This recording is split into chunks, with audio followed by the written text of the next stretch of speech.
is going on, guys? Thank you so very much for joining us right here on Tuesday night. It is Tuesday Night Titans, episode 130 for your Tuesday, January 20th, 2026. I'm your host, JD from New York. As always, joined by the one and only, the man who auditioned to be the real Mr. Elegance. Unfortunately, he didn't get it. Solomon Monster, what's going on, brother? I think I could have made that gimmick work. I really do. Mr. Elegance, huh? Mr. Elegance. Oh my God, man. I've never seen such a horrible, we have, in the last several years, man, such a horrible pro wrestling segment, man. That was awful. You know, it reminded me of like sort of the darker days of Raw and some of the, something we would have seen like 10 years ago, or even in the old days of Impact. I mean, I've seen worse than that, but yeah, it was very out of place, I would say, on what was supposed to be their best foot forward, JD. This was going to be their big coming out party on AMC, and we see Perez Hilton introducing Mr. Elegance. Oh, don't spoil all the fun, man. We got some burials to do. I don't know if Moose is watching. Maybe he has a problem with what we say here tonight. I don't know. So Chef Moose. Yes, Chef Moose. Yes, I like me some dessert mousse, but that mousse we didn't really care for. No. We'll definitely get into that. TNA, AMC. Apparently the ratings are out. In line with what we talked about the last couple of weeks when kind of building the show up. I think they did somewhere in the vicinity of 174,000 viewers with a 0.04 in the 18 to 49. So, I mean, they've closed the gap on Collision a little bit, but the 500,000, the number 2 promotion in the United States, they got a long way to go, man. Long way to go. I mean, did anybody honestly believe that to begin with? I mean, I don't know. I know Bischoff was peddling that last year. I think he was trying to will it into existence. So he didn't really do them any favors by setting the expectations so high that they couldn't possibly be met. No. Like I said, we'll definitely get into that. We got a lot to say there. Will Hobbs, Powerhouse Hobbs, on his way to WWE. We will definitely talk about how that all came about and where we think he might fit in best over on the WWE side of things. The Rascalz signed with AEW, -1. Trey Miguel, and the rumors and speculation about where he was during this entire ordeal. He was let go by AEW for reasons which we will discuss tonight. And then AJ Styles. Apparently he's putting his career on the line earlier than anticipated at the Royal Rumble against Gunther in Saudi Arabia. So I know I had a lot to say about that last night. We'll collectively get into that tonight. And surprised you're not in celebratory mood, given it was announced earlier today who's going into the Hall of Fame. Andrew Jones. Yeah. I mean, I looked at it, and then I'm wondering, what did he actually do that would signify a Hall of Fame career? I mean, was it like a really great blowaway career? Well, he was certainly a pain in our ass for many years, I can tell you that. Well, I mean, he was a great outfielder, though. I mean, his defense was unlike any other, man. His arm was fucking ridiculous. But yeah, I mean, hopefully good things come his way. I did read about that. I'm looking forward to football finally ending and baseball beginning. I'm very excited about that. But we got a lot to get into tonight, guys. Thank you very much. I did want to mention to you, I am on season 3 now, Stranger Things. Wow, you're really working your way through. I'm barreling my way through, yes. Well, you know what's funny? You're up to season 3. That season gets a lot of hate, and I like that season. I actually like the way it looks visually. Well, I was gonna tell you. You said season 1 was the best season. Season 1 was great. I actually prefer season 2 over season 1. Oh, yeah, that's fair. I mean, it's not like it's a huge gap between the two. I just think the first season, again, there was just more mystery to things and this sort of sense of dread. Like, what does this all mean and everything. And season 2 is very good, but again, season 3, people kind of shit on it. That's the one at the mall. But I don't know. It has that vibe that I really like, and I don't dislike that season the way that some people do. So, well, what do you think overall so far? I'm really enjoying it. I'm definitely going to finish the show for sure. I'm finishing all the way up until the controversial ending that people seemingly had a problem with. But I will say the kids, the cast of kids there from season 1 into season 2 and into season 3, man, you go from season 2 to season 3, the transformation of them is becoming very visible. Well, because, dude, there's like 5 years between seasons. It's ridiculous. Oh, really? Like was it really that long? No, well, I mean, it wasn't 5 years between season 1 and 2, but the length of time that you have to wait between, like, the gap from season 4 to 5 was years. Oh my God. So like now at the end of the show, you look at them and they're like, my God, they're like little adults. How did we go from this to that? And it's not like the show's been on the air. I mean, I guess it's been 10 years, but I mean, it's pretty crazy because so much time goes by in between the seasons. And it's tough when you have a show where you have, young kids and you want to maintain some sort of, timeline. You got to take that into account. It's like, Pedro Pascal, HBO. Oh, Last of Us. Yeah. Same thing there. It's where it's like, you have a younger looking actor on the show and you really can't let too much time go by, right, before you get to the second season. So it's kind of like an extra consideration that maybe you wouldn't have on, another show that didn't have kids on it. Yeah, I didn't know there was a decent enough gap in between the seasons, but I'm starting to get into that Walking Dead vibe. Like if anything happens to the main cast, I'm going to be very sad if anything happens to them.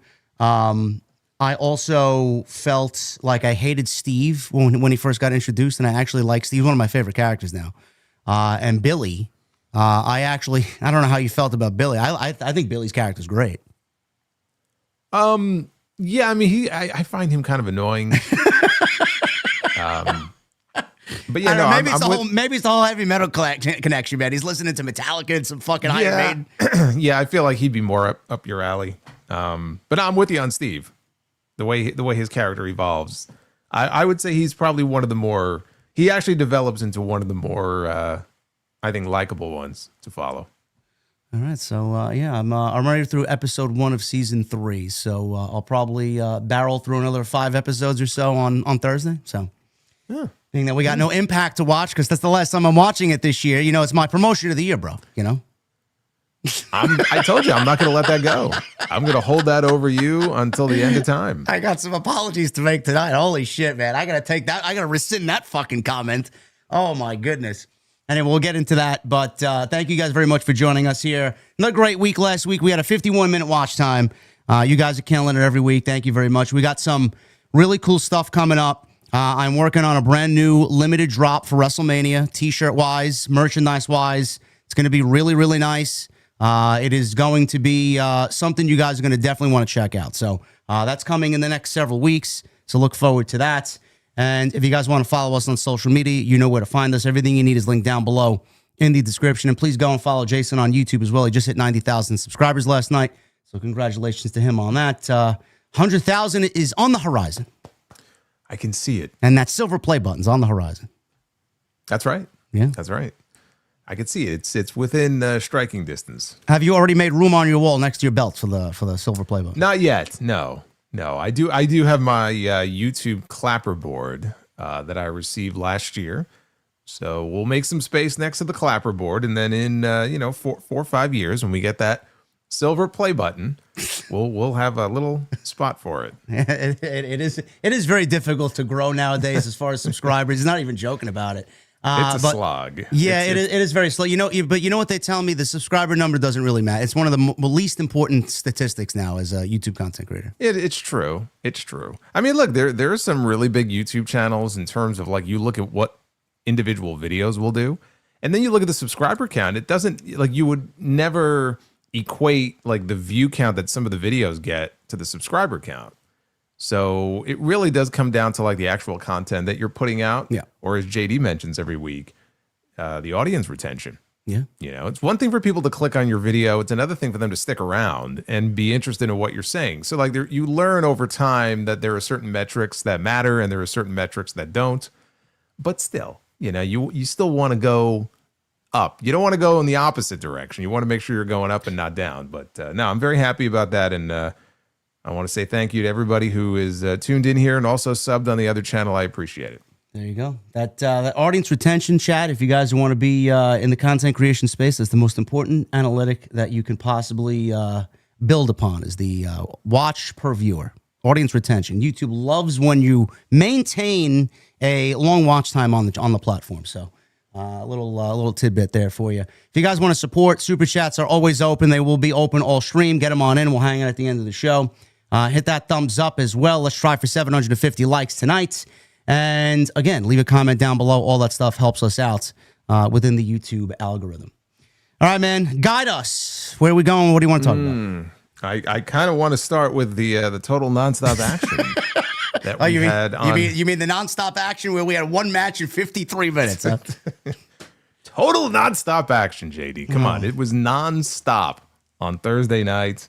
Yeah, let's start there because I know there's a lot to unpack, and both of us really did something that we don't normally do on our respective channels, which is cover it live in terms of reviewing the show. Now, I don't know if you ever really reviewed like week to week. No, I haven't. Impact. No, I did way back in the day, and then I stopped, and then I got back into it. So I've had a love-hate relationship with TNA over the years. But I think you would agree, like over the last couple of years, they have taken, I would say, more positive than negative steps. And they have tried to put the stigma of LOL TNA behind them. But you know what? You can't wash it off. You just can't wash it off. And every now and then it just kind of creeps back up on you. And there it was again on Thursday night. Yeah, listen, man. I was within the first hour after that women's match, which I barely got through. I was very inspired to reach for the remote control and change the channel after that Inspiration and Elegance match. Did you enjoy the Car Shield commercials with LA Knight? Yes, that was actually the best part of the show. I think that commercial is literally like 5 years old. It is. I don't know why they were showing. I think that was Eli Drake. I don't even think that was LA Knight. Yeah, no, it was Eli. It was definitely before he became LA Knight. And I'm just like, is this the level of advertising and sponsorship that we're going to be seeing here on the show week to week? If that was any indication about what we were in for the rest of the night, just look at that. I mean, that was pretty sad in itself. Listen, I know we were both overly negative, and I unfairly got called out by Moose because I was the only one apparently in the fucking community that had a problem with this show. Let's start with what we actually did like. Was there anything that you actually personally liked about Thursday's show outside of Mike Santana winning for the second time the TNA World Title? Oh, you can't do that, man. You can't take away. You can't take away my answer. My answer was going to be that they actually put the belt back on Mike Santana, which they never should have taken off of him in the first place. So that was a positive. That was a step in the right direction. And also, I will say, shout out to Frankie Kazarian because I don't know if you saw the photo that he posted yesterday of his hand. Yes, I saw. That was gnarly. And, go out there on that show on Thursday and then also the pay-per-view, Texas Deathmatch on Saturday. And be wrestling, after having surgery on his hand less than a month ago is pretty crazy. So that takes some commitment, and no one is speaking ill of that. That was the best part of the entire show, was that main event. And even the main event, I mean, it was good, but it wasn't like some kind of, blow-away match or anything like that. Probably because they knew they were coming back with a Texas death match with them 2 nights later. So I would say that was a positive. It wasn't all positive. There was some weird stuff there at the end. As far as other positives of the show, it's all right if there was none, believe me. Well, I'm just trying to go back in my memory bank here and just remember everything that happened. So look, I think it was smart to have AJ Styles on the show. I think it was very disappointing that AJ Styles, it felt like he did less than he did when he was at Slammiversary. He did. Because at Slammiversary, he came out, he cut a promo, but he really put over Leon Slater very strong. And Leon Slater is one of their rising young stars. He's the X Division champion. Obviously, he wasn't able to be there on Thursday. And I'm like, okay, it's great that you have AJ on this show. People recognize him. He was literally on Raw this past Monday night, wrestling Gunther in the main event. And then they proceeded to do nothing with him. I mean, they basically teased a possible match with him and Kazarian for the title, and then went and took the title off Kazarian. So I would love to think that AJ is going to wrestle in TNA again one more time, maybe even wrestle, challenge for the title one last time. I'm not so sure it's going to happen. It all boils down to WWE, and I don't know if that's something that they're going to allow or not. So there's not a whole lot else on the show that I came away from thinking, man, that was great. And it sucks because I wish I could tell you, well, all these terrible things, but at least they did this, and this. And there's very little. You know, there's very, very little coming out of that show. I think that would inspire someone to be excited to tune in the second week. Like, we know TNA fans will be there in week 2, and I'm pulling for them that they will figure it out and they'll be able to turn it around.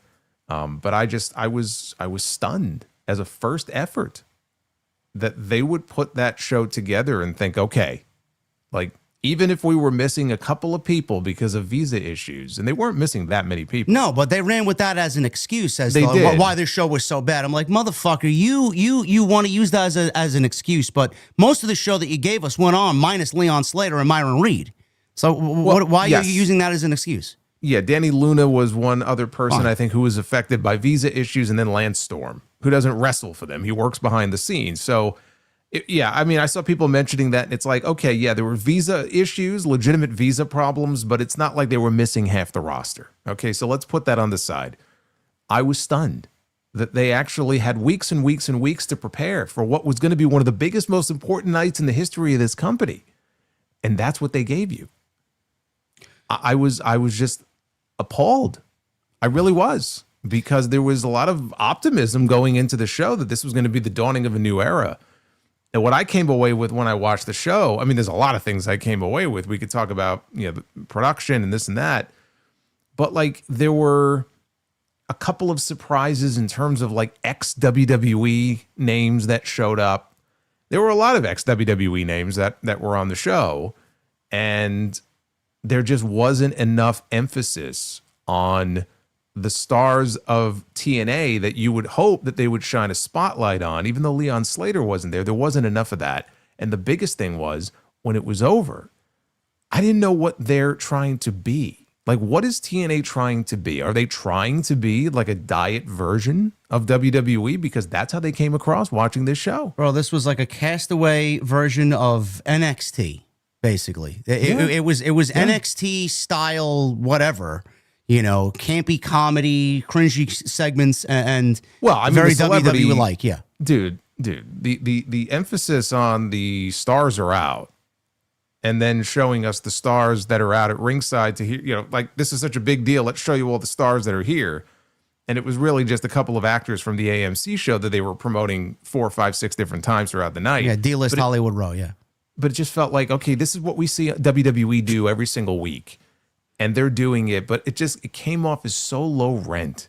You know, they're showing different people, and they showed Eric Young sitting in the crowd. He looked completely disinterested in being there. I'm like, why are they even in front of an empty fucking background with, and you have empty seats with content creators like waving and smiling in front of the camera with nothing behind them. But you got rows of empty seats. They found like the one part of the building where it actually looked empty, and that is where these people were situated. And they're showing like Candice Michelle. I pointed this out. Like, Candice Michelle never wrestled for TNA. She was in WWE like 15 years ago. But there she is. And then, of course, later on in the show, they trotted out, you know, Dixie, who got this wonderful reaction from the live crowd, Dixie Carter. So like, from one thing to the next that they did, you mentioned campy comedy, the celebrity stuff, or it was just like a less than version of something you would see in WWE, like a budget version of what you would see in WWE. And I'm like, is this what they're trying to be? Because they have to figure out what their identity is. They're having an identity crisis. Now, we joked before about total nonstop action. Say what you want to about AEW and Dynamite. The one thing that you cannot say is that Dynamite is a carbon copy of Raw and SmackDown. Like, it is its own beast unto itself, and sometimes it really does feel like match. But you know what? It does sometimes feel like you get nothing but total nonstop action. It was more total nonstop action than TNA was. Bro, I think MJF and Bandito went longer than the entire show combined on fucking Thursday. I wouldn't be surprised. I wouldn't be surprised. So it's like, okay, like those two companies kind of have the market cornered on these different elements. They have to figure out that sweet spot of like, what can separate TNA from everybody else. And there's a few things that they could do, and I hope that they will do it going forward in terms of like what they focus on in terms of like the knockouts division, the X division, certain types of like original match concepts that they can do. So let's see what happens in week 2, 3, 4, 5, 6, and so on. But look, you mentioned the ratings, and we may as well just mention that now, but like the numbers finally came out for this show, and everybody had their own projections on what it could be. And of course, some people were just like, oh, they're going to get 300,000, 400,000 viewers. This first show is going to do this big audience. And like, tell everybody what the audience was. 173,000 people on AMC. That's not including AMC Plus. Right. I kid. Right. Okay. 0.04 in the 18 to 49 demo. That's in the ballpark of what Jason and I have talked about here. Some people were mentioning 200, 250,000. I'm like, they're not getting above 200,000. And everybody's making light of these ratings for the first week. This is going to be half, not even half. It's going to be, I would say, in the ballpark of maybe 100,000 people by week 2. Like Jason said, they did not retain any viewers from last week going into next week. Not even the pay-per-view. Never mind next week's show. They didn't retain any viewers going to the next week's TV taping. They should be very happy that they only had 173,000 people watching that show. Like, they should be like, thank God we get a second bite at the apple. Like, could you imagine if you had like 400,000 people tuned into that first show and that's what they saw? That would have been no. Yeah, I can't imagine that. No. If I were them, I actually would breathe a sigh of relief that that's all the audience was. But yeah, you have to imagine that that's what the first show was going to do. The first show was always going to do probably the biggest audience. So they'll go down. The question now is how much further are they going to go down? Now, my understanding is, and again, we didn't get a whole lot of data about how the show was doing week to week on Access, but it was somewhere in the range of 80 to 100,000 viewers maybe per week. So if that's, let's say it's 80, all right? That means they more than doubled what they were potentially doing before on Access. So that's something to hang your hat on. The question now is, can they grow that 173? And if they're going to do that, they're going to have to do something totally different than what they did last. They have to like blow the whole thing up, basically, like what that show was last week, and go in a totally different direction. Because I don't see how that show, like, who is that show supposed to appeal to? I don't know. We joke about Perez Hilton, but like, and that's just one small element, but like, who is that show supposed to appeal to outside of the hardcores? Well, the one thing that I noticed outside the production, which I gave them too much credit in my tweet, which Moose quote tweeted, I said the production looked like it was filmed on an iPhone 12. I gave them way too much credit. iPhone 6 is more like it. The production of TNA is fucking horrendous. I noticed that the first day I ever set my eyes on the product, and it's not gotten any better since. Now, apparently the pay-per-view was a lot better. I don't know if they listened to the criticisms or upped the budget for fucking camera and filming, but I mean, I said on Twitter, Jason, you and I have better fucking production than what TNA did on Thursday. The pay-per-view, they had it was kind of like the LED ramp, and they were in the same venue. I don't remember that being the case on Thursday. So I did notice that. But yeah, I mean, it was very washed out. It was very, again, I don't understand how like the TNA Impact looked better visually over 10 years ago when they were on Spike TV. It actually looked better then than it does now. That's appalling because of the current technology that we have now. We're so much more far advanced. How is that even possible? Like, what it makes me think of? It makes me think of Call of Duty. People hate the way this game looks, the new game. Bro, Black Ops 2 came out, 13 years ago? It looks better than it does now in the current game. It makes me think of that. Like, how is that even fucking possible? I don't know. And it goes to, I would love to know exactly how much money they're getting from AMC, because if they're getting anything substantial, they certainly, at least for that first show, didn't put it into production. So I would hope they can make certain upgrades going forward, but even more than the production. I mean, they got bigger issues to deal with than just how the show looks. So, hopefully they address those issues first. But again, opening the show with AJ Styles coming out and giving like a rah-rah speech, that's fine, except again, he ended up not doing much. And then from him, they go into the Hardys, which is understandable because the Hardys are the biggest attraction in TNA. I mean, it's not even close. Like, who would be the next biggest attraction in TNA, right? I mean, it's the Hardys. There's a reason why they're still featured on that show. So I get it. You want to feature them, and they had a pay-per-view match with them and the Righteous to promote, and Elijah and Ali, they had a singles match at Genesis. But like, again, one of the first things you see when you put the show on is, hello, I am Elijah. Who wants to walk with Elijah? Like this, nobody. We didn't want to walk with you then. Nobody wants to walk with you now. They want to walk alone. I mean, it's the fucking same tired shtick. Fucking how many years ago, man? 6 years ago, he's still doing the same thing. Oh man, yeah. I don't know, man. I don't know. Remember when he was in NXT drifting through the crowd and nobody knew who the fuck he was on his guitar? I wish at the time he would drift away. I'm like, I just remember he came out with. Oh my god, dude! He came out with an album when he was in WWE. He had an album that came out, and I want to say it was called Universal Truth. I think that was the name of the album, and I'll never forget.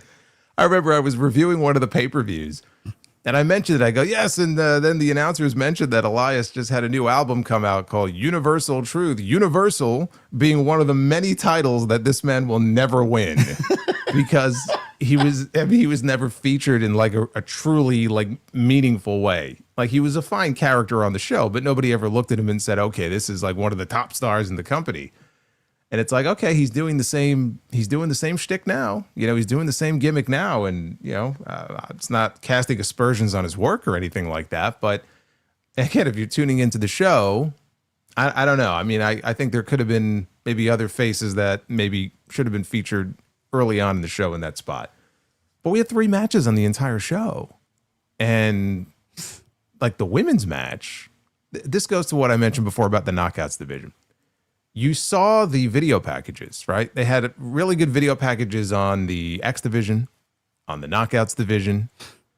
Those 2 divisions are great examples of what I'm talking about in terms of something that set TNA apart from WWE and any other wrestling when they were like at their peak, right? The X division was very unique for its time. The Knockouts division, like WWE, if you go back and look what they were doing with their divas at that time, right? It was appalling if you compare it to like what TNA was doing with the Knockouts. They were kind of ahead of the curve on that. You would think that like on this show, instead of just showing video packages, they would have matches that really showcase, okay, this is like the sort of thing that you could expect to see on Impact when it comes to the Knockouts. This is the sort of thing you can expect to see with the X division. Even though Leon Slater he's not the only wrestler in the company in that division. They didn't do any of that. They showed you how great it used to be, and then they gave you whatever the hell that Knockouts tag team title match was, which featured 2 women who now no longer even work for the company. So again, I was baffled by that. And so when you asked me before, like any positives you want to list, I sat here and I didn't know what to say because there wasn't a whole lot to say. Right? I mean, am I wrong on that? Like, no, you're not.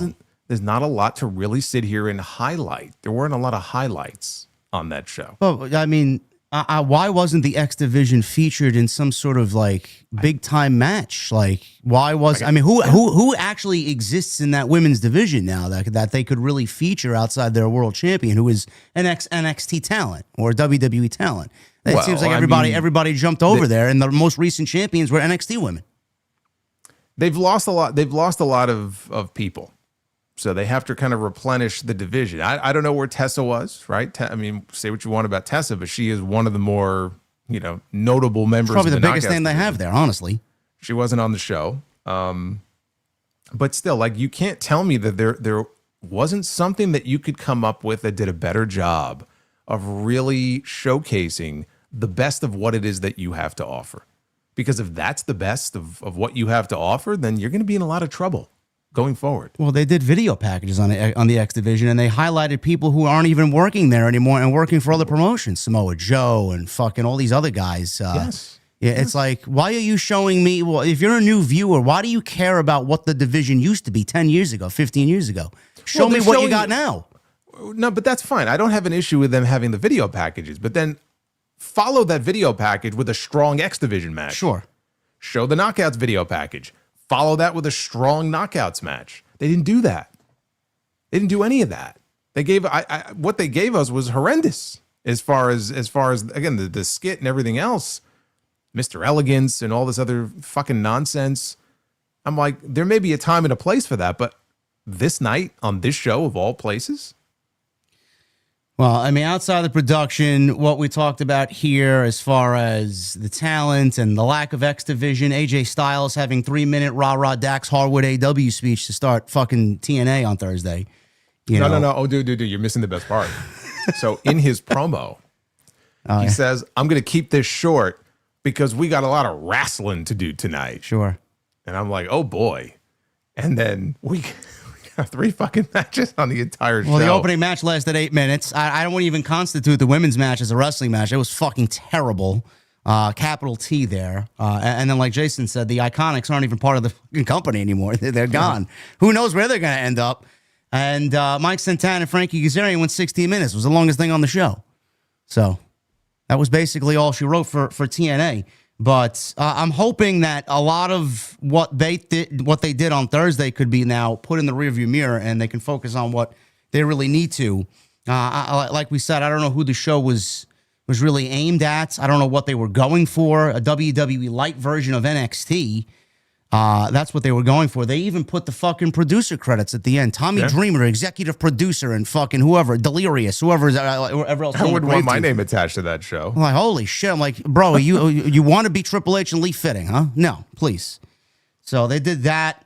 Hollywood Row, pandering to their celebrity, D-list celebrity friends. Santino had like 3 fucking segments on the show. Yeah, he had more segments than anybody else, I think, on the entire show. I think. Like, if you're watching this, why do you want to see Santino 3 times? And then Daria Ray, the former Sonya Deville, is now with the company. She introduced Cora Jade. So Elena Black is now with the company. That's a great hire because she gets a lot of social media impressions, and she can be someone that could be a breakout star there. I think that's a good move. But, I mean, that can't be the only one. No. Like I said, they have to replenish as far as the talent goes. But even those 2 that you just mentioned, like Daria signed a 6-month contract. So she's only in for 6 months. And then I guess they'll evaluate and maybe they'll extend it. But like it's a short-term deal. And then for Elena Black, she's in on a 1-year deal, which makes you wonder if the idea is to kind of build herself up and then go right back to WWE because she's young enough. I fully expect she'll be back there, sooner than later. So it's not even like. It makes me wonder, because we've heard about a lot of names in the last several weeks that either have had their contracts expire or have left. And this all comes before the big AMC premiere. And then we see, again, right after the premiere is over, we find out another 2 people, the Iconics, the Inspiration, they're gone as well. All these people are leaving. And is it a budgetary issue? Like, do they simply not have the budget to pay their people to the point where they're leaving? Or they're letting them go because they can't afford to keep them. Well, I'm sure that has something to do with it. I mean, how much money are they realistically offering these people enough to entice them to stay? Like, there's got to be other career opportunities for these people to take that's going to be abundantly worth more. No? Well, look at the Rascalz. Apparently, at least 2 of the Rascalz weren't even working with a contract. So this is apparently a common thing going on in TNA, which I think doesn't speak very well to, again, the budget situation there. But they got to get some new faces in there. Now, they just signed the Righteous. They announced that they signed them to contracts, and then they promptly lost to the Hardys at Genesis. But now they're under contract there. There's talk that maybe they're looking at Richard Holiday. Now, Richard Holiday is someone who was I would say best known from his tag team title run with MJF and MLW. He's done other stuff since then, but I think he's very talented, and he's somebody who can talk. I'm surprised he hasn't been picked up somewhere else at this point. He's got a great look. I don't know why he can't be the top guy over there, honestly, if they give him 6 months to fucking marinate over there. Well, I would have said that about Jake Something. How come he wasn't higher up than he was? He worked there for years, and they dropped the ball with him. So, but like apparently there's interest in him. But then I read that like there were pitches thrown around for him to debut as Mr. Elegance, as part of the Elegance brand. And I'm like, dude, just run. I don't know who's making these decisions over there, man. They got to take the fucking pen away from them, honestly. I don't know what's going on. There's so many red flags here.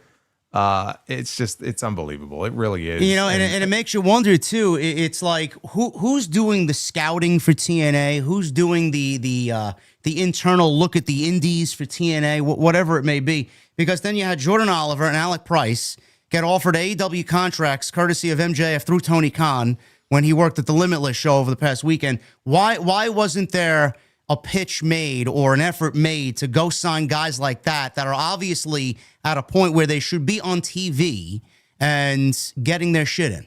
Like, I don't understand why they couldn't go out and make an effort to go get those guys. Why did AEW have to pick them up? Well, again, it might come down to the budget and who they're willing to throw money around to go get. It could be as simple as that. I don't know. I don't know who's doing the scouting. All I know is that I think it's smart to have people like the Hardys and Mustafa Ali and Nick Nemeth, and Ali and Nemeth just signed new contracts with TNA. And they're great athletes, and I think that they could be great assets, continue to be great assets to the company. But you've got to have a mix of not just kind of like the ex-WWE guys or like the older guard, whatever you want to call them, with a lot of these newer faces, like from the independent scene, that aren't seen as just like retreads or cast-offs from somewhere else, but they're trying to make a name in TNA. Like Joe Hendry made a big name for himself in TNA. And then, of course, WWE wanted him and they snatched him up. Jordan Grace, right? She had a great run in TNA. She's gone. Who's that next generation, right? Where's that next batch of talent going to come from? They should be front and center on this show going forward, mixed in with the more known names that they have. If they can find that right mix, that'll be good. But I didn't get any indication of that from watching that first show. Well, I don't. They better do something and do something fast, because Mike Santana, I mean, no matter how great Nick Nemeth is or Ali is, you know, he's going to need some guys to work with. He needs someone that's going to be that guy. TNA needs that guy that's going to bleed fucking TNA besides Mike Santana. That's it. I don't know who that is. That was, take your pick from the litter. Sammy Callahan was there. He fucking bled TNA. Moose bleeds TNA. Well, it was Scott D'Amore. Well, yeah, him too. I mean, people have been lobbying for him to get picked up by AEW so that they could get the fucking reins away from Tony Khan. I don't see that happening, but you know, even AEW is now partnered with MLW for this big show, this joint show with the Ring of Honor and what's going on there. I don't know. The roster, to me, from turning the calendar, legitimately, it all happened in the span of 3 or 4 weeks. The roster, I guarantee you, 6 months ago we were talking about how great this roster was, how deep this roster is, and then Joe Hendry leaves, Jordan Grace leaves, Jake something leaves, the Rascalz leave, and it's not going to stop there. And now we're looking at the roster, and it's like we're questioning what the fuck's going on there. Like, it looks depleted. It looks like it's a gutted version of what NXT looks like right now, and they're in the rebuilding phase and the replenishing phase of just getting people cycled through to television. Like, you better act fast, because Tony Khan is like the fucking ice cream man. He's scooping everybody up at fucking record pace over here. They re-signed Hometown Man. I like Hometown Man, honestly. I'm saying they re-signed him. That's great. At least they held on to him. I mean, they got to do something. I don't know what it is, but this show was a fucking absolute disaster on Thursday. And if anybody asks, again, Jade, are you going to cover Impact? The answer is no. I'm not watching Impact again until something absolutely catastrophic happens on pay-per-view. And to be fair, I ordered 3 pay-per-views last year. I spent $150 on whatever it is to buy TNA pay-per-view last year, just because Mike Santana was at the top of the card and they were pushing him to win the World Championship, which at this juncture shouldn't have even been a second time, because they dropped the ball on that too. And that was really it. But I don't think I'll watch them again after Thursday. I wasn't even compelled to watch the pay-per-view on Saturday. I mean, what did they do to even sell the pay-per-view on Thursday going into Saturday? Nothing. Well, they added Zarya to the show.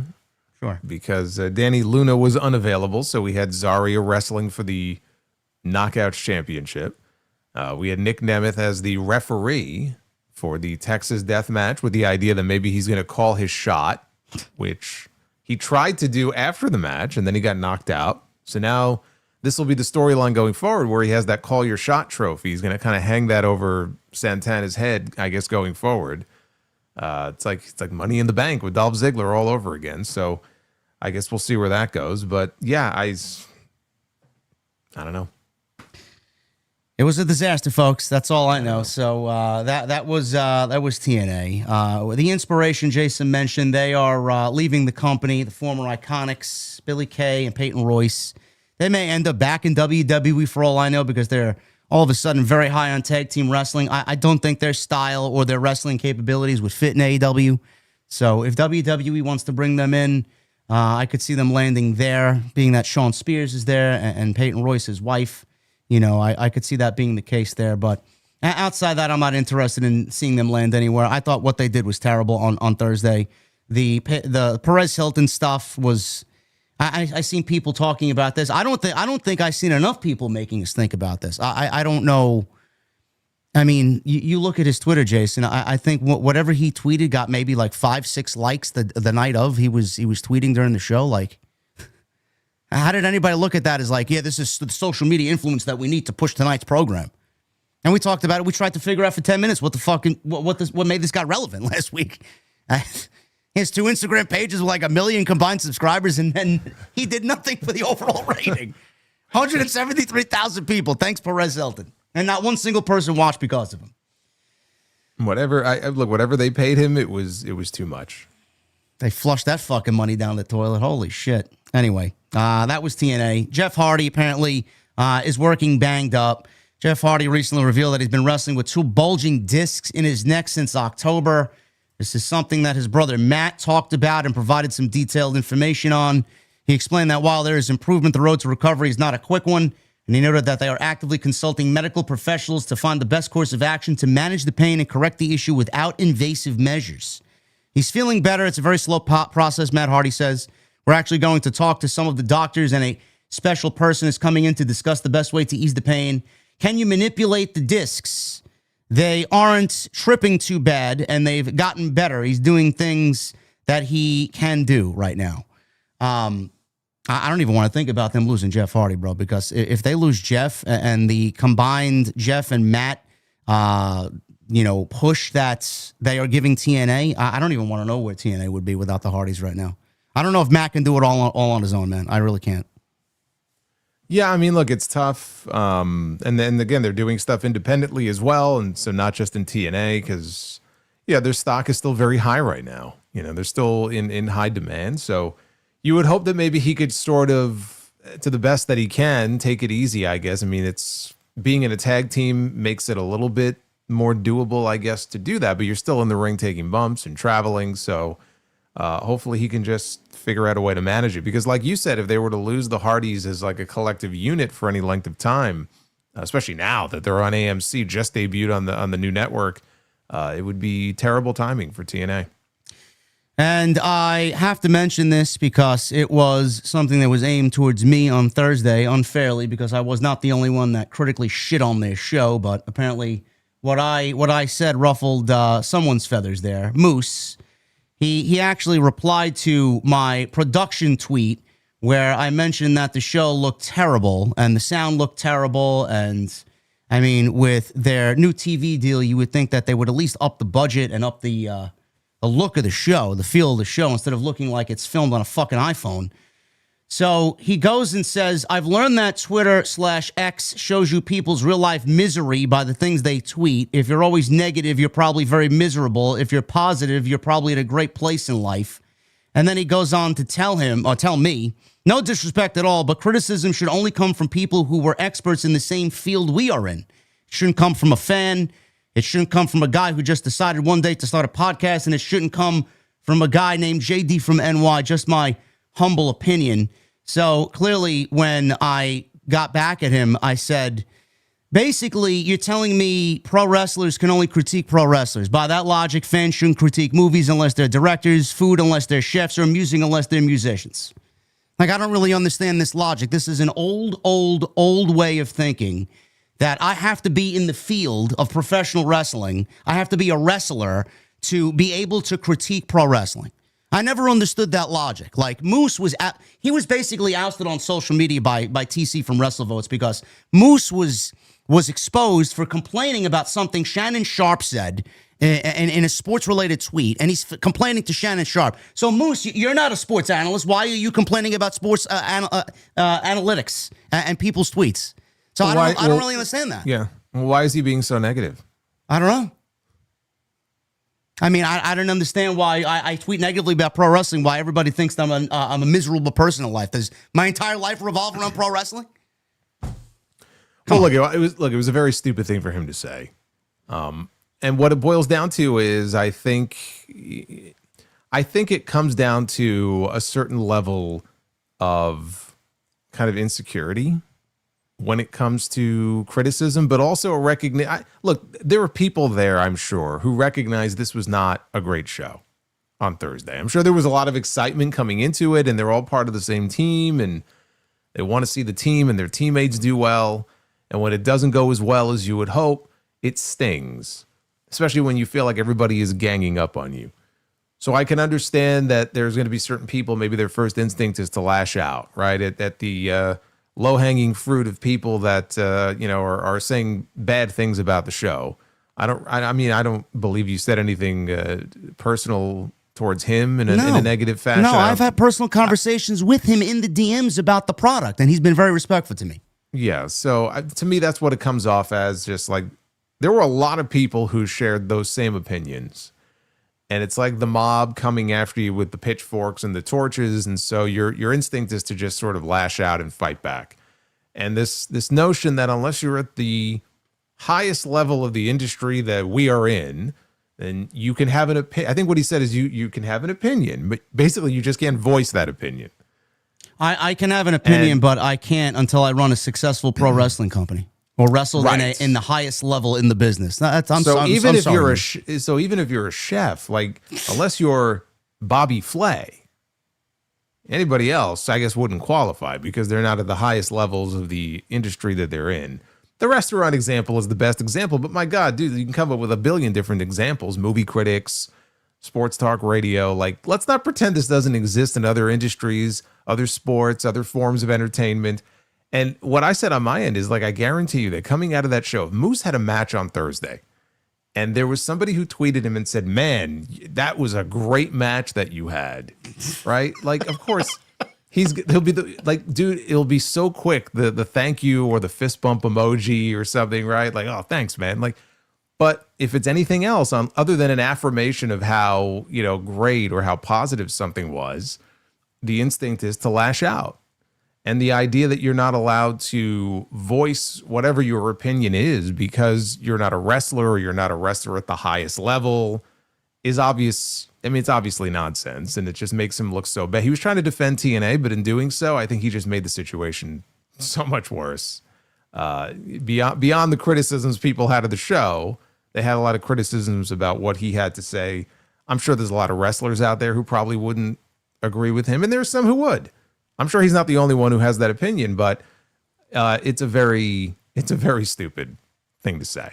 Well, we both built our own businesses here from the ground up, and we're very proud of what we've done. And I think is more than enough to get our opinions and voices out there. We don't need. But it doesn't even matter. Dude, it doesn't even matter. Like you have 174,000 subscribers on YouTube, and it doesn't matter if you had 4,000. Like if you wanted to go and post a tweet and it got some traction, voicing your opinion about how awful you thought that show was, and here's why, you're entitled to do that, and you don't have to feel as if you're doing something wrong because you're not in the ring wrestling on the show that night. It's just it's a preposterous notion. Now, if you're going to go after somebody on a personal level, if you're going to make like personal attacks on a wrestler or a performer on the show, that's a different story. But that's not what was happening here. So I don't understand exactly what set him off, but I'm sure there was just a certain level of insecurity involved. And this whole, he just felt people were ganging up on TNA and he has to wave the flag and defend TNA. And it's like, okay, but you just made yourself look even worse for doing so. Well, next time pick on somebody else that gets less engagement than I do. I don't really understand. Where are these people when I say something positive? Silence, utter silence. But apparently, according to Moose's logic, only wrestlers can critique wrestlers and promoters can critique promoters and bookers can critique bookers. I don't understand it. Opinions don't really require permission. So we'll leave it at that. That was the TNA fiasco on Thursday, and hopefully they right the ship going into this week's show. So we'll keep an eye on that and see what the ratings come in next week and see if it can maintain that level of interest. Yeah, meanwhile, you had Kyle Fletcher, who gave an interview the other day. I don't know if you saw this, where he finally addressed the Spot from World's End. Oh, yeah. And the criticism that he has gotten, and not just the William Regal thing, which we don't know if it was directed at him per se, but that's the belief. But he addressed as sort of the widespread criticism, and I didn't hear him say a single word in what he said about how, I don't really care about what other people say or their opinion doesn't matter. He basically talked about how, like, I was in the moment. I didn't realize how bad of a landing I took. I heard all the criticism. I understand it. And basically his message was, in looking back at it, like, should I have done that? Was that kind of dumb? Yeah, probably. You live and learn. See, and I'm like, that's a mature response. Well, it's also something that I'm sure you and I and everybody else has lived through. Like, you've done something, and you've done something because you're in the moment, even though you didn't want to do it. You did it because you were in the moment. So I get that. Sure. But I'm just saying, like, again, in the week where Moose made those comments, I saw those comments, and two polar opposite, angles they're coming from. And his instinct wasn't just to lash out because people were piling on him or attacking him. He was like, you know what? I look back at it. It didn't go the way I wanted it to. That wasn't the landing I wanted to take. But yeah, probably a little too dangerous. I'll learn for next time. Okay, great. That's a mature, rational, understandable response. Look at that. The young rookie, not really a rookie, but the young kid giving better advice than the fucking face of TNA over here. It's unbelievable. Anyway, we're going to go and shift gears to Will Hobbs, Powerhouse Hobbs. He leaves AEW, and apparently he is joining WWE. This news broke at the end of last week's Dynamite, and I actually found out about this. We both did, actually, during our streams on Wednesday, because Jesse read an article live on air with me, and I was shocked to see this and hear this.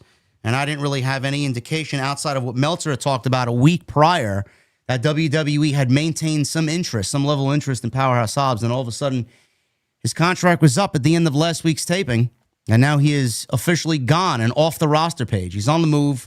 Sean Ross Sapp has learned that Hobbs' AEW contract expired at midnight last Wednesday. As things stand, we're told that contract negotiations have been ongoing between the two sides leading up to the expiration, and AEW made him a substantial offer to remain with the company. Hobbs finished up at the Collision tapings at the end of last week's show, and as you guys might or might not know, depending on who watches, the Trio Championships are no longer with the Ops. They are on Hangman Page, Speedball Mike Bailey, and Kevin Knight, and Kevin Knight ended up pinning Powerhouse Hobbs in that match as we have new Trio Champions. It was noted that AEW made Hobbs a huge offer to remain with the company, and he is leaving on quote-unquote good terms. AEW and Hobbs have been negotiating for the last number of months, and the offer we heard, says Sapp, was substantial, but Hobbs wanted to test the waters. Now, Meltzer threw his 2 cents here and says, with Hobbs, WWE had expected that they had Hobbs for actually quite a while. I know that they had that match last Wednesday, and that was going to be his last one, but he actually did a match, I believe, on Collision. That will air on Saturday, which it did. His contract actually expires today. I don't know when I took this report, but yeah, expect him to go there. AEW made an offer. He turned down the AEW offer, wanted to go to WWE. For some people, it's the right move, and for some people, it is not the right move. Now, Jason, he's 34 years old. Apparently, Meltzer also speculated that Tony liked him and everything. He was professional. Tony didn't take him off TV, so according to Meltzer, he's insinuating that Tony did not know he was going to leave so suddenly. But like I said, WWE, they were pretty confident that they had him for months. I'll let you start here, man. I said as much as I could on my Wednesday stream, and I did a standalone video on it. It says a lot about where Powerhouse Hobbs' mentality is at this stage of his career, 34 years old. He's young, but he's not, he's not like Kyle Fletcher young. So he wants to probably maximize what he's got left here, go to WWE, maybe get some Hollywood roles. He's confident in his ability. He's confident in what he could possibly do over there. He's taking a chance on himself, and I can't really shy away from seeing people take a chance on themselves because we both took a chance on ourselves. Look at where we are. We're pretty successful here. I love to see that in somebody, and just by his size and physique and the way he wrestles, I mean, that's grade A what WWE looks for. So after 6 years in AEW, he didn't really go anywhere. And I questioned if he signed a 3, 4, 5-year contract. I'm pretty confident in saying that I guarantee you Hobbs would not be anywhere further than he was on AEW television. And then after 5 years, he's 39 years old. He looks back, regretting that he made the mistake signing and not going to WWE. Now he's going at the prime of his career with all these different opportunities. And I think this is the best move for him. And I think this is a great landing spot for him. Yeah, I mean, it just feels like it was one of those situations where it's like now or never. If he re-signs, he probably re-signs for what, 3 or 4 years? Yeah. Probably. And I wonder, and we can't get in his head, but just looking at where he has been situated, he's worked with a lot of the big names. It's like if you look at the totality of his career, he didn't have a terrible run. There was a period where he had basically squashed Chris Jericho on an episode of Dynamite a number of years ago. So he got to work with Jericho. He had that title match with Moxley for the IWGP belt, which is when he busted up his knee.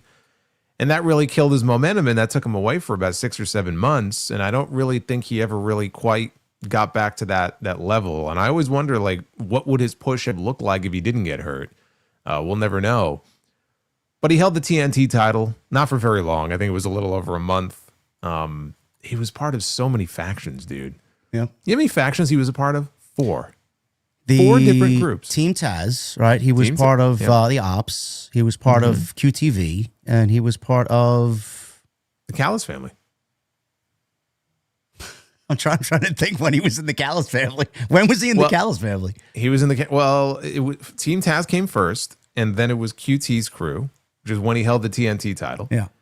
Then it was the Callis family, which I want to say he got hurt after that. And then when he came back, eventually it was the Ops.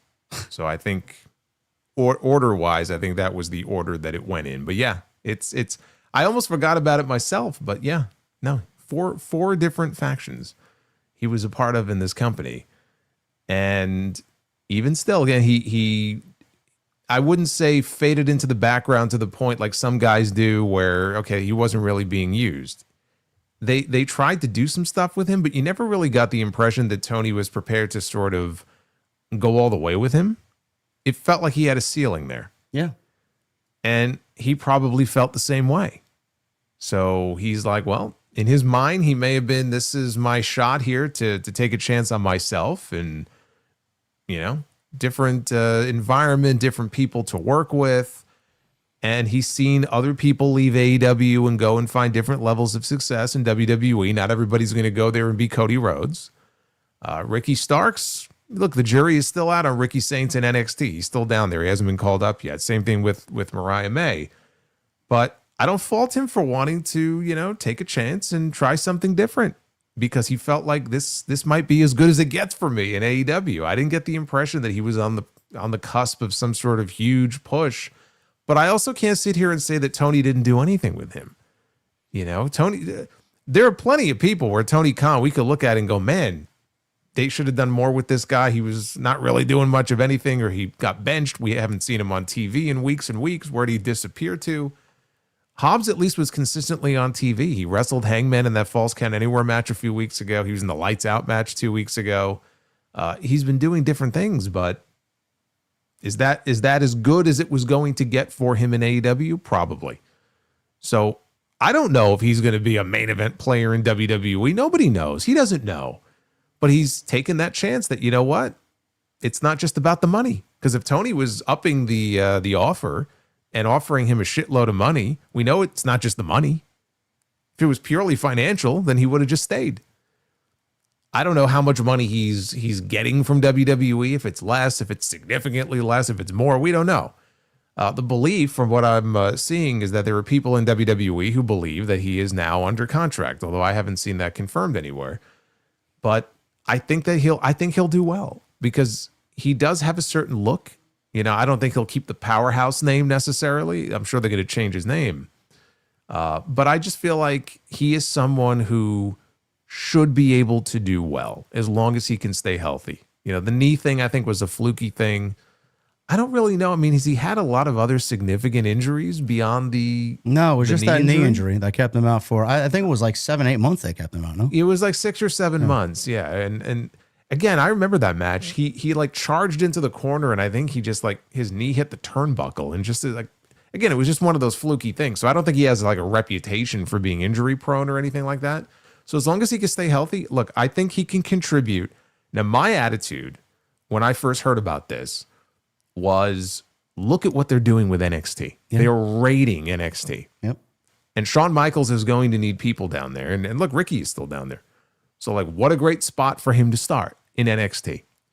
And then I looked at the main roster and specifically SmackDown.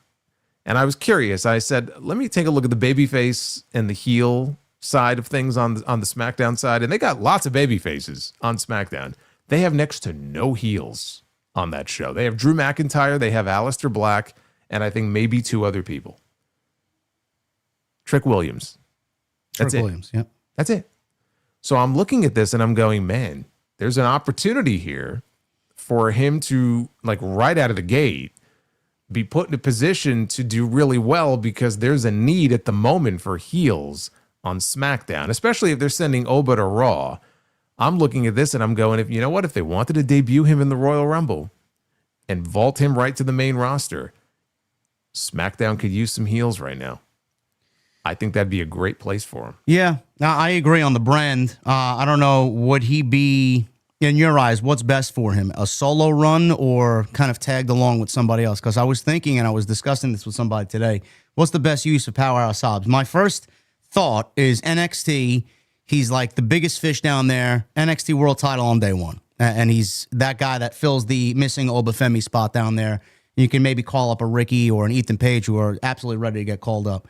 And just leave him down there for 6 months to a year, let him do what he's got to do, and then call him up. But if he goes to the main roster, SmackDown definitely, do you pair him up with somebody, or do you keep him solo and have him do his own thing? Because I was thinking maybe we pair him up with somebody like Trick Williams, and maybe he's like Trick Williams' bodyguard or something like that, kind of like a heater for somebody before he breaks away and does his own thing. What do you think is the best role for him? Yeah, I like that. I actually like that idea. And Yeah. Trick's already over, by the way. Like you That's crazy. see and hear, I mean, you see and hear the reactions when he comes out. So he's already becoming a big deal on SmackDown. The idea of him being like a bodyguard, like the muscle for Trick, I like that idea. It's not that Hobbs, like, on his own can't succeed. And I've heard him cut promos and talk. He's not terrible. No, he's not terrible. No, he's not terrible. So I think he'd be okay on his own. But I actually like the idea of him being introduced like that, because you have the natural angle, down the road of the split, and then the two of them can feud. Sure. When you're ready to turn him into like a monster babyface. So, I like that idea, and I think that could definitely work. And look, we're heading into WrestleMania season, and as I look ahead to WrestleMania, obviously there's still a few months yet to go. I've talked about liking the idea of letting Carmelo Hayes hold on to that U.S. title for a while, and then drop it to Trick, and maybe even a WrestleMania. If you can stretch it out that long, wait until WrestleMania. And maybe that would be, I'm not saying necessarily hold him off TV for that long, but when the time comes that he takes that title, if he takes that title from Carmelo Hayes, maybe that's where you introduce Hobbs as his muscle, his hired gun. And then he goes off on a U.S. title run, and he's got Hobbs standing there with him. I like it. Either that. I mean, I don't know. Given what we saw on WWE Unreal and the clips that were released from tonight's or today's leak of the show on Netflix, I don't give anything to that SmackDown writing team with how fucking awful the ideas were coming out of that writers' room on this season. One, you got Road Dogg wanting to give Chelsea Green the championship, and Triple H basically telling him, well, if we put the title on Chelsea, who's she going to feud with? Because there's nobody else. And then the other one was Bruce Pritchard. He was like, maybe we should have Pat McAfee beat Gunther. I'm like, holy fucking shit. Was this legit, or was this just playing up for the fucking camera and the fact that it's reality television? Like, I can't imagine those ideas are coming out of that writing room. Maybe we should have Pat McAfee beat Gunther the month after Gunther tapped out to Jey Uso. Yes. Oh, that's a great idea. Why don't you just strip him down to his tighty-whities and force him to go running through the streets and just really just embarrass him, and he'll just run in front of a fucking bus. Road Dogg looked like he was a deer in headlights. He didn't know what to tell Triple H, because Triple H like, well, who does she go up against? We got Zelina, we got Micha, we got B-Fab. I'm waiting for somebody to say, maybe we should fix the women's division and get some more fucking talent on Friday night. Yeah, I love this idea that I love this idea that Triple H is even sitting there going, well, who do you propose? We don't have anybody. It's like, well, gee, if only we knew somebody who had the power to change that and do something about that. That would be nice. Yeah, no, look, I haven't seen the episodes yet. I started watching episode 1. I'm halfway through it. So I'll take my time and work my way through it. But the one thing that has become patently obvious to me is that a lot of what we see on these shows, and especially I feel like with these creative meetings and the whiteboard stuff, it's all bullshit. Like, I wonder, because apparently they did it again this season, where there's a whiteboard and they put the SummerSlam card on, like the proposed early card for SummerSlam. This is what they did for Which WrestleMania. was better than the actual card we got, by the way. I wonder about that. It's all played up for Look, camera. I mean, that's all people are talking about, and they know that that's going to be a hot discussion topic on social media. So it's not that really crazy to think that, okay, let's write something on the whiteboard and we'll be like, oh, this was the original card. And it's like, chum in the water here, because they know people are going to be eating that shit up and talking about it. I question a lot of things that I see on this show. Well, apparently that's on Netflix now if you guys want to go and watch that. I haven't tuned into it yet, but I'm sure I'll get to it. But that's making the waves on social media. That's the news on Powerhouse Hobbs. And Royal Rumble could be a possibility. Waiting till WrestleMania. I like that idea as well. We'll see what happens with him, but I'm excited to see what he actually brings to either Monday or Friday night. Let's shift gears into the other news about WWE and their shifting on recruitment. They're focusing on going back to independent talent and scouting independent talent first and foremost to replenish the Performance Center and replenish NXT moving into 2026, which is not a surprise because Tony Khan basically is in hiring mode all of a sudden. And I'm sure WWE wants to put a stop to that. And that's the reason why they're shifting their focus here. According to Dave Meltzer, Wrestling Observer newsletter, WWE plans to hold a substantial number of tryouts specifically for independent wrestlers throughout the year. Meltzer described the move as a strategic shift, noting the company will be holding a significant amount of tryouts this year with indie talent, and they've done another about face. This always happens, he says, regarding less college athletes and more indie talent. The report indicates that two key figures are spearheading the initiative. William Regal and Gabe Sapolsky are reportedly tasked with searching the independent circuit for prospects. Both men have extensive history in scouting and development, and Gabe apparently has a deep background in the indie world from his time with Evolve and Ring of Honor. There was also a news article here, Jason, that not only will they be shifting the focus to independent talent, according to Meltzer, and I've seen people run with this based off Meltzer and just kind of aggregate it, Meltzer's reporting the company is actively trying to change the narrative about Triple H and the way he books black male stars. The idea was very much, Meltzer says, to focus on black males and bodybuilders due to the criticism that Paul Levesque doesn't push black males. Obviously, with the call-up of Obafemi, Trick Williams, and Javon Evans, all at the same time, they are looking at quelling that criticism. Now, I'll start with the indie news article here first. I actually am not surprised by this, A, because of the Tony Khan thing. He's just scooping everybody up at record pace now for whatever reason. Like, the last thing he needs is more talent. And secondly, we talked about this once before, I know, on this show and individually. The NIL program is great because it's yielded some great talent. Tiffany Stratton and Obafemi and guys like that. But the weight on the NIL athletes to kind of grow and blossom into what WWE needs them to be could be 2-3 years. It could be longer, 4 or 5 years for some people. WWE doesn't have all that time to wait, and they're going to need at least some aspect of their talent ready now in a shorter amount of time, and that's why they're shifting their gears back to the indies. What do you think of this move? Is this a good move for WWE? I think it's a good move to have a mix. I've always felt that way. Like, when these reports would occasionally come out that like they're only focusing on like indie talents, or they're not focusing on indie talents, and now they're exclusively focusing on college athletes. Years ago, it was like they're only focusing on guys that are 6'2", 240 pounds. I'm like, well, that's stupid, because then you just end up with having a bunch of people that look the same and sound the same and wrestle the same. So it's good to have a mix. It's good to have a mix of both. You're always going to have independent talent that have worked other places, because they're always going to be, in terms of their experience level, they're always going to be ahead of many of the people that they're recruiting, let's say out of college or other sports, who are new to this. Who are they going to work with? Are they going to work with other people that have no experience?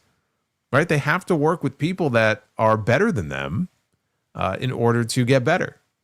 So you're always gonna have to be pulling talent from the independent scene. You can't close that pipeline off and just think like a factory. You can just kind of churn out your own army of soldiers here. So I like it. I think it's a good move, and I just hope they can just maintain a good mix going forward, because that, I think, is what makes for a healthy system, and a healthy developmental system. Yeah, some people might not like the way pro wrestling is going right now because it looks like AEW is scooping up everybody. They're more apt to work the indies, working with AEW, and continue to maintain their indie dates if they want to. Obviously, it's up to Tony Khan and his discretion. With WWE, they're looking to just basically, replenish the NXT system because obviously they have a big turnaround from NXT to the main roster, like we're seeing now, and also they're looking to stop AEW from signing all the talent. So it's like.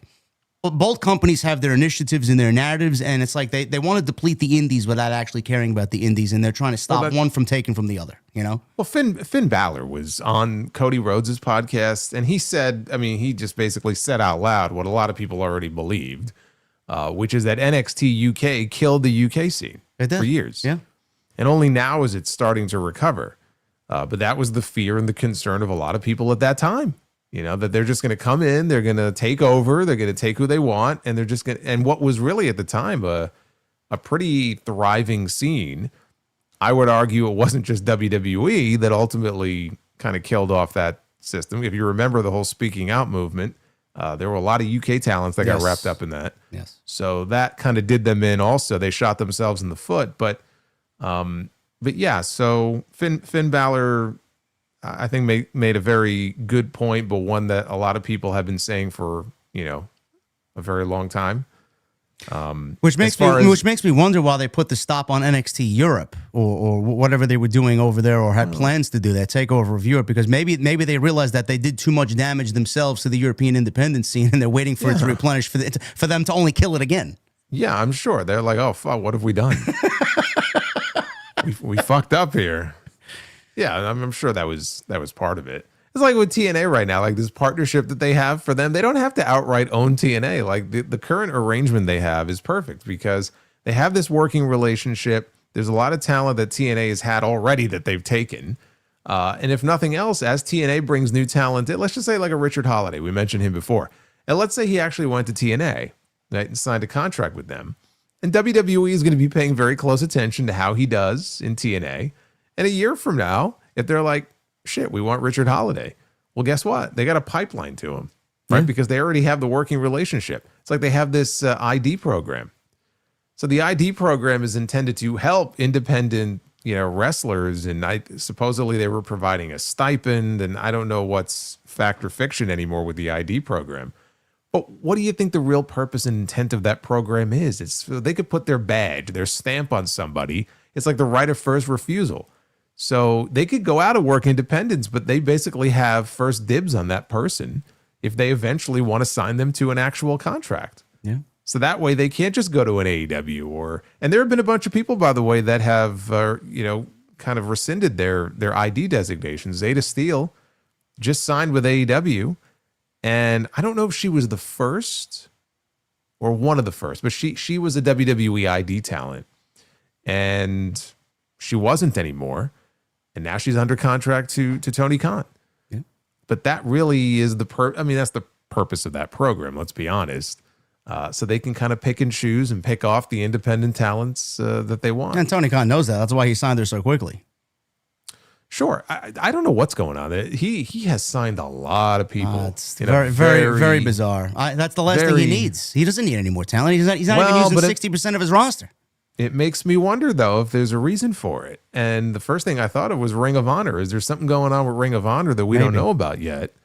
Where he knows, and so he's trying to pick up as many people as he possibly can because they're going to get an actual television show, or I don't know. I just feel like there's a reason. He's always been signing people, but like in the last several weeks, there's just been like a laundry list of different people. Obviously, Andrade, he wasn't under contract. Now he is. That was a formality. But like Jake Something and Alec Price and Jordan Oliver and Zeta Steele and Lacey Lane. Remember, he supposedly signed Lacey Lane. She had the one match against Mercedes. I don't think we've seen her on TV. She's been on Ring of Honor. She's been on Ring of Honor? Yeah. Okay. Well, she hasn't been on AEW television, but okay, so she's been in Ring of Honor. And there's been a few other names too. So, yeah, something's going on. Look, I understand that if Chris Jericho is gone, that's a lot of money coming off the books. So he could take that money and spend it in other ways or spend it on other people. Maybe that's what he's doing, but I don't know. It just feels like there's maybe something going on here. Yeah, Tony's a man of many words and then ultimately says nothing. So if he's got something planned, he's not going to tell us, obviously. The other thing here, as far as WWE now shifting their gears and focus to signing independent talent for their own reasons, there is I guess this hastiness to get this stigma wiped away as it pertains to Triple H and the way he treats his black athletes. Now, apparently, Jason, I took some statistics here. I did some deep diving into this. I seen some people tweeting about this. Professor JD. I don't know if this is something that should be pertinent as far as how bad it is and this stigma about Triple H, but these are the stats here. There's been 1,060 days since a black man won a singles match on a WWE PLE. The last time that happened was Bobby Lashley beating Brock Lesnar by DQ at the Elimination Chamber in 2023. There's been 1,264 days since a black man won a WWE PLE match by pinfall or submission. Bobby Lashley beat Austin Theory at SummerSlam 2022. Now, Obafemi, Javon Evans, Powerhouse Hobbs coming on in, Carmelo Hayes, Trick Williams. This is a great nucleus of talent that WWE has at their disposal, and more than likely, all of them will be on the main roster in the next coming weeks and months. So, is this a big deal, Jason? Did people kind of make this a big deal? Because you look at Carmelo Hayes, it took him a little bit to get the ball rolling. He wasn't like completely absent. There was a big stretch where he was absent. They weren't really doing anything when he had that great 7-match series with Andrade, disappeared for a little bit. They paired him up with The Miz. They had him featured here and there, and now he's just... Honestly, Carmelo Hayes is delivering the best pro wrestling matches maybe in all of wrestling right now, the last 3 or 4 weeks. He's tremendous. Javon Evans, everybody's high on him. Obafemi, he'll be in the Royal Rumble. He's going to have a big Royal Rumble, I feel. Trick Williams, I mean, you look at him come out in front of that London crowd. I mean, you got fucking face of the company, top guy written all over him. The crowd is buying into what he's selling right now, immediately after 2 weeks, 3 weeks. So he's got a great nucleus of talent here. Is this something that they're rushing to get these guys up on the main roster to wipe that stigma away? Or is this something that is genuinely happening because Triple H sees the talent in these guys? What do you think of it? I don't know. I don't know if there's some sort of agenda to it. I'm just glad it's happening because they have a tremendous amount of talent regardless in developmental, right? That some of them are being called up, some of them may be called up soon. But like you said, there's like a nucleus there. There's a lot of like African-American talents that are either on the main roster or are in the process of being called up. Sol Ruka may be called up soon as well. And I'm just glad that they're getting an opportunity to show what they can do. We've talked about Obafemi. If something goes wrong with Obafemi, and I'm not talking like if there's like a disciplinary, something happens, right? Let's say nothing like that happens. If they fumble someone like Obafemi, They should all be fucking fired. They all need to just hand in their fucking cards and go home, okay? Because on a major scale with him. But yeah, like Obafemi, all these different people. With the Street Profits, I don't know what's going on. Street Profits, when was the last time we even saw the Street Profits? And I've talked about like Montez Ford on my end. I mean, there are definitely people who they could have and should have done more with, and they have not. And I don't know why that is. I don't know why that is. Naomi was in the midst of finally this great like reinvention as a heel when she went away. And so that sucks because it really felt like she was just starting to get into that character when she had to leave and go away. Jade, I know you're not the biggest Jade fan. Jade is hardly the best wrestler they have on the roster, but she's the women's champion on SmackDown. She's going to go into WrestleMania, I'm sure, as the champion. Bianca, for the love of God, I hope we get Bianca back soon because that show could use her. Bianca is fantastic. I mean, she's one of the best that they have, you know, in that division anywhere in the company, really. So all the people that WWE said is high on Lash Legend. She's going to be a star maybe in 2 or 3 years. You know, well, Lash Legend again. She's another one, very athletic. Trick Williams just got called up. We mentioned Carmelo Hayes. So all I know is they have a lot of great talents on that roster, all of whom should go on to have very productive, fruitful careers. And maybe not all of them will end up being top shelf, top talents, like main event level, but a lot of them should. And so we're going to find out here as 2026 goes on. Let's see how they're used and let's see how high up on the food chain there they can get. To me, that will tell the tale of whether or not that Triple H even knows what to do, you know, with all of the talent that he has at his disposal. As far as are we seeing them now for a specific reason? I don't know. Many of them have been floundering around in developmental for so long. They should have been called up months ago. So I don't know. They're hardly the only ones that were kept down there longer than they should have been, right? I mean, there's a lot of talents that we could look at and go, wait a minute. Their usage is like very curious. Like why are they not being used more? Why are they being used that way?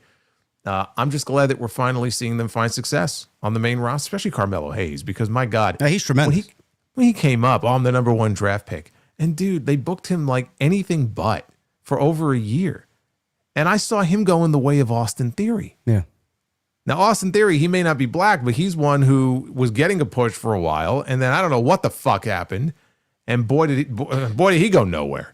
Well, a lot of people got afraid for Carmelo because he's on the smaller side. Theory's a lot, I don't want to say a lot bigger, but he's a little bit more put together. But Carmelo's a little smaller. Yes. He's a little bit smaller, but he's a better wrestler. Yes. He's a more dynamic wrestler. I have more fun watching his matches than I do Austin Theory. He's got more charisma, too. Yeah, but there was no reason for him to be floundering and doing nothing but hanging out with The Miz for a year. It's like, I can understand you're telling a story with him and The Miz. Okay, you're going to play that out over a period of months. But dude, this went on and on and on, like for infinity, and there was no end in sight. So I'm very happy that now he's finally finding success as a babyface. The fans are really taking to him. He's going out there, he's having these kick-ass matches. So for him, I think the sky's the limit. I still feel like Trick Williams will win a world title before Carmelo Hayes does. I feel like his ceiling, in their mind, in their view, his ceiling is higher because he's got charisma for days. Whose ceiling is higher, Trick or Braun? Because I think Oba's #1. I think Oba's actually gonna surpass Braun Breaker. To be quite honest with you, I think it's who's the battle for #2 there. Braun. You think so? Okay. Yeah, I think Braun. And look, we got to have Fatu in the mix too. Yeah. And I don't want to start ranking them where they all fall, list of 1 to 5, but Oba, Trick, Breaker, Fatu, Mello. Yeah, but I feel like the other ones though are going to get they're going to get a chance. I think to get their world championship first. Yeah, yes. I'm going to lump him in there anyway because he's just fucking great at what he does. Yeah. And then you have other people who will get there eventually. We've talked about Kendall Gray in NXT. She's still very new to this, but man, look at where she is already. So there's a lot of reasons to be optimistic with the talent that they have had coming out of that system. And it's nice to see some of them finding success because for a long time, I was starting to doubt whether or not they were going to. Yes, chat. The future of WWE looks bright. Dominic Mysterio, yes. Kalani Jordan, yes. AEW champion Dominic Mysterio. Yes. Or apparently, Meltzer, did you see this? Meltzer actually misquoted and said it was A1 instead of AI. Was this a legit thing? He said like the steak sauce? It was A1 steak sauce. Yeah, it was like steak sauce, yeah. I mean, maybe I didn't see that. maybe somebody was trolling him. They're just picking on Dave. Probably. But yes, that is the future of WWE there. That's their current right now recruitment process and what they're looking for, what they're not looking for, and where they're shifting their focus. Apparently, WWE was also reportedly interested in a recent AEW talent signing. Now, take your pick of the litter. Tony Khan announced the Rascalz and Hechicero and Mascara Dorada. And that's what I was going to mention here. He announced Persephone Persephone, as JD would call her. Persephone. JR may not be calling anything nowadays. He's again apparently reportedly fell again. I don't know what's going on there. I saw his tweet. He apparently he's fallen a lot. Yeah, it's pretty scary. And he fell, I guess, at home the other day, and he was lying on the floor in the living room for 5 hours. Oh my! Apparently, God. he still watched the football game. Said it was a good game. Well, at least he was all right enough to watch the rest of the fucking football game. Yeah, I mean, thankfully, he was okay enough to get some football in. But yeah, it's not the first time that he's taken a fall. I think it might be time for him to get some help there. Yeah. I think JR needs to enjoy retirement at this point. But WWE was interested in Persephone. She's officially signed with AEW, a move that was announced earlier this week. A new report now indicates that AEW was not the only major promotion vying for her services. According to Dave Meltzer in The Observer, WWE had significant interest in the 24-year-old dating back to last summer. Meltzer reported that their interest sparked after her performance at Forbidden Door in London. Gee, it sounds familiar from only a year prior with Stephanie Vaquer. WWE was interested in her since the London match. In that match, she represented CMLL in a four-way match for the TBS title against Mercedes Moné, Bozilla, and Alex Windsor. She signed a dual contract, Jason, and she signed, I don't know where I read it. I seen 1 year maybe dual contract between AEW and CMLL, which if that's the case, that's smart for her because she's keeping her options open. But are you surprised by this? No. And I think it's something Tony has said that he was open to do and wanting to do more of. Hechicero, I think, is something that I think that happened months ago. The ones that were more recent, I think, were Mascara Dorada and Persephone, who were two tremendous talents. Well, he did put out a graphic for Hechicero this past week, too. All right. Well, but I feel like that was something that was done earlier than just recently. If not, I'm surprised it took this long, quite frankly, because he's been getting a lot of TV time with the Callis family over these past few months. So, no, I think it's fine. Look, Takeshita is another one. He's got a dual contract. He's got one with New Japan and he's got 3 contracts. But he's got one with New Japan, DDT, and AEW. So it just means I would hope and assume more money in their pockets. So for the talents, I think it's great. I think it's great because I like the idea that they get to work in different places in different parts of the world and just get that experience of working in different territories with different people and different styles. I think that for the fans, it's fun to be able to see them in different places. And for the talent, if it puts more money in their pocket and it gets them noticed by more people, I think that's a great thing. There you go. WWE, man, they got spies everywhere. They're looking at everything and every move AEW makes. So Tony's got to have fucking eyes and ears everywhere, which I'm sure he does. Remember, and again, I always tell people this, like whatever you think about the gap between WWE and AEW business-wise, like at the end of the day, they're all pulling from the same pool of talent. Yes, they are. They are competition through and through because they are all competing for the same talent. And don't ever let anybody tell you any different. Well, AEW is not only signing dual contracts with those in CMLL and elsewhere, they are now looking at ex-TNA talent. They already brought in Jake Something. They have Josh Alexander. They have Deonna Purrazzo, Speedball Mike Bailey. And now you can add the Rascalz to the list. Now, this is going to go in chronological order here because this was an unbelievable situation that kind of developed over the last week. So AEW signed all of the Rascalz. Zachary Wentz, Desmond Xavier, who is the former Wesley in WWE. Wentz and Wesley were MSK in NXT. They were a great tag team down there, great tag team in general. Myron Reed and Trey Miguel, they were all signed. Sap put this out last week. They were all signed to a contract. First week of January, they all signed multi-year deals leaving TNA. The money was too good, so they opted to go with AEW. And TNA did try to retain all 4 of them, but AEW came in with the better offer. Now, Myron Reed, he was the one who was supposed to wrestle Leon Slater. He was suddenly pulled from the TNA advertisements for their AMC debut. Leon Slater apparently was stuck in the United Kingdom. He had visa issues. He was one of the handful of talents that had visa issues. So WWE asked TNA to use Leon Slater for Friday SmackDown, being that he was there anyway, and he answered the open challenge for Carmelo Hayes in the United States title, which was a tremendous match, easily the best thing on the show. So they were all signed to AEW, all 4 of them. Then we get the news report that Trey Miguel was released by AEW, and we didn't know what was going on the day of the news breaking that he was released. He announced a break from pro wrestling. He put a statement out on social media, on Instagram, on January 18th. He declared his intention to step away from the industry for the time being. He says, taking a break from wrestling. Please respect my space and don't tag me in any posts or comments. Go support the Rascalz still. Then we got a report from Brian Alvarez and Dave Meltzer yesterday in regards to Trey Miguel and his AEW release. The Observer says that the release came from up above. It's not related to talent or Tony Khan. According to Alvarez, the decision to part ways with Miguel did not originate from the immediate wrestling operations team. He says no one was really saying much. Some people are saying certain things, but my understanding is whatever it is, it came from up above, Alvarez stated. He clarified that the move was not driven by any backstage heat with the roster or ownership, noting, I know there's a lot of rumors, but it has nothing to do with anybody in AEW talent-wise or Tony Khan. Something happened from way up, and he was released. Now, apparently, there was news and articles from 7 years ago that were dug up on social media because, of course, it was. And he made some comments based on the LGBTQ community and other things. You guys can go find it yourself. I did a video on it. Go and check that out.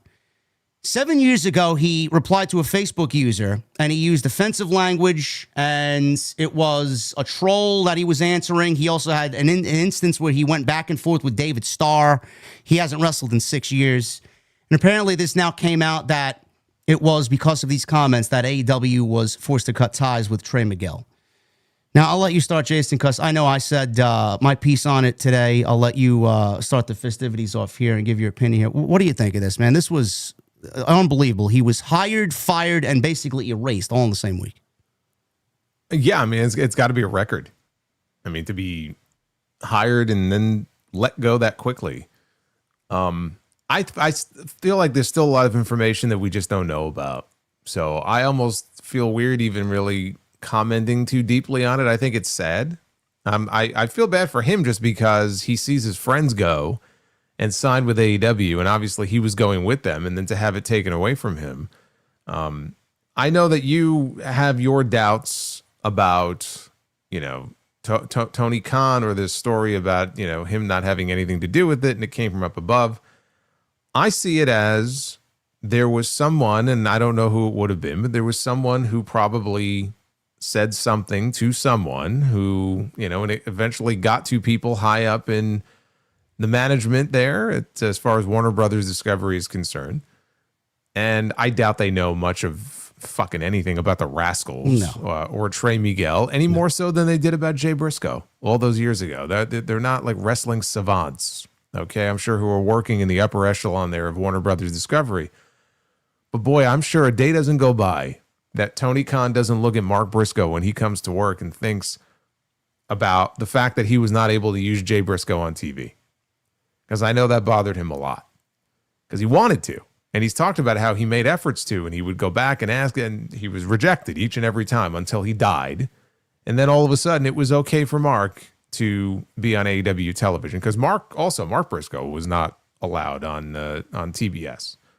Which is fine. I just don't like the way that they parade around his death after he passed away. Like if he wasn't good to be on television while alive, why are you promoting his likeness in death? Like I don't really understand that. No, well, I don't blame Tony Khan for that. Tony Khan had what I thought was a very, very nice tribute show. I remember that tribute show, and I remember the match that night with Mark and Jay Lethal. I think it's something that, as a wrestling fan, I'm sure he was a big fan of the Briscoes.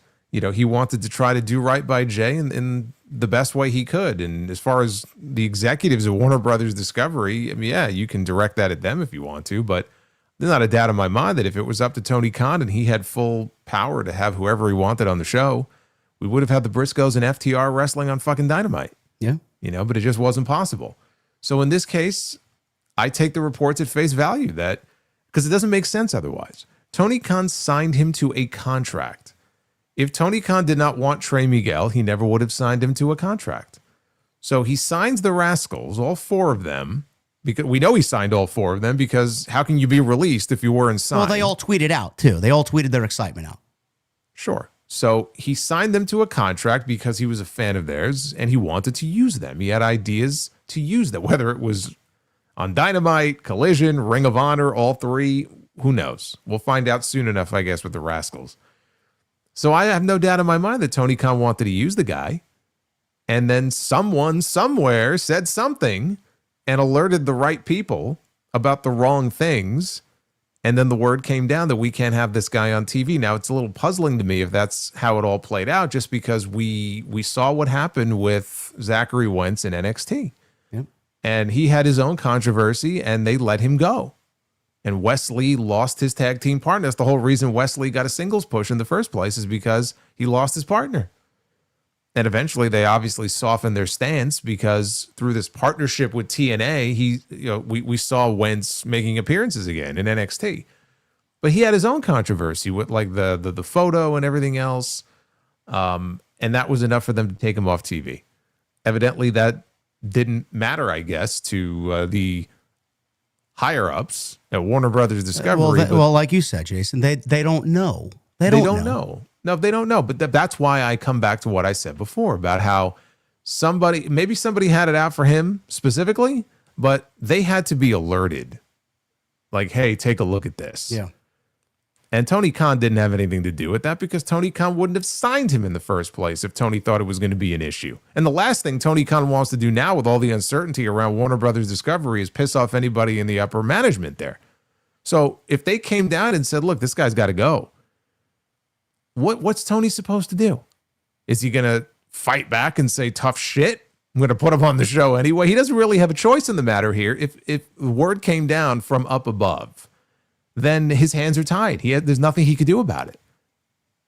So someone potentially on the roster went above Tony Khan or management. It could have been anybody. Yeah. It could have been It could have been a talent. It could have been somebody who works behind the scene. It could have been anybody. I heard a whole slew of things. I heard MJF's name being dragged through the mud because of this thing, because Trey Miguel used to date Alicia too. I mean, this is all fucking garbage. I don't think that has anything to do with it. But whoever it was, somebody had to say something, and it was enough to get him shit canned over it. And look, as far as the things he said, like I read the things he said, and it was terrible. It was shitty what he said. And it just goes to show you, especially if you're a wrestler right now and you're a young wrestler and you're coming up, it's very easy to be baited by the trolls on social media.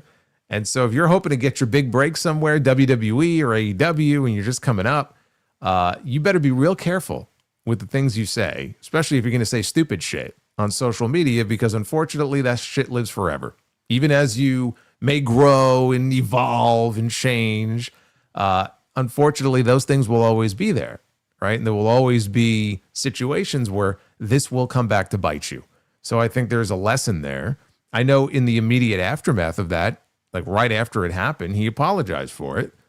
And as he should have, because I'm sure he got a lot of shit for it. But it was 7 years ago. It was 7 years ago. He apologized for it then, though. He did. I'm just saying, though, I'm not saying I wouldn't, like if I'm Tony Khan or I would have had an issue with him being on the show. He's a great talent. What I'm just saying is that there are consequences, though, when you say stupid shit. And it's unfortunate that it came back here in this case to bite him on the ass because someone went and, specifically brought it to someone's attention. And so now he's going to pay the price for something that he said 7 years ago. Now, 7 years ago, he wasn't a baby.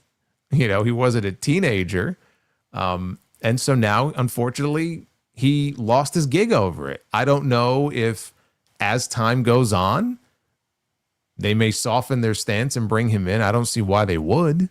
I don't think that, let 6 months go by. Like, no, they don't want him there. And as long as they're on TNT and TBS, I don't think we're going to see Trey Miguel. So I don't know what his future in wrestling looks like. I don't know if he just goes back to TNA eventually.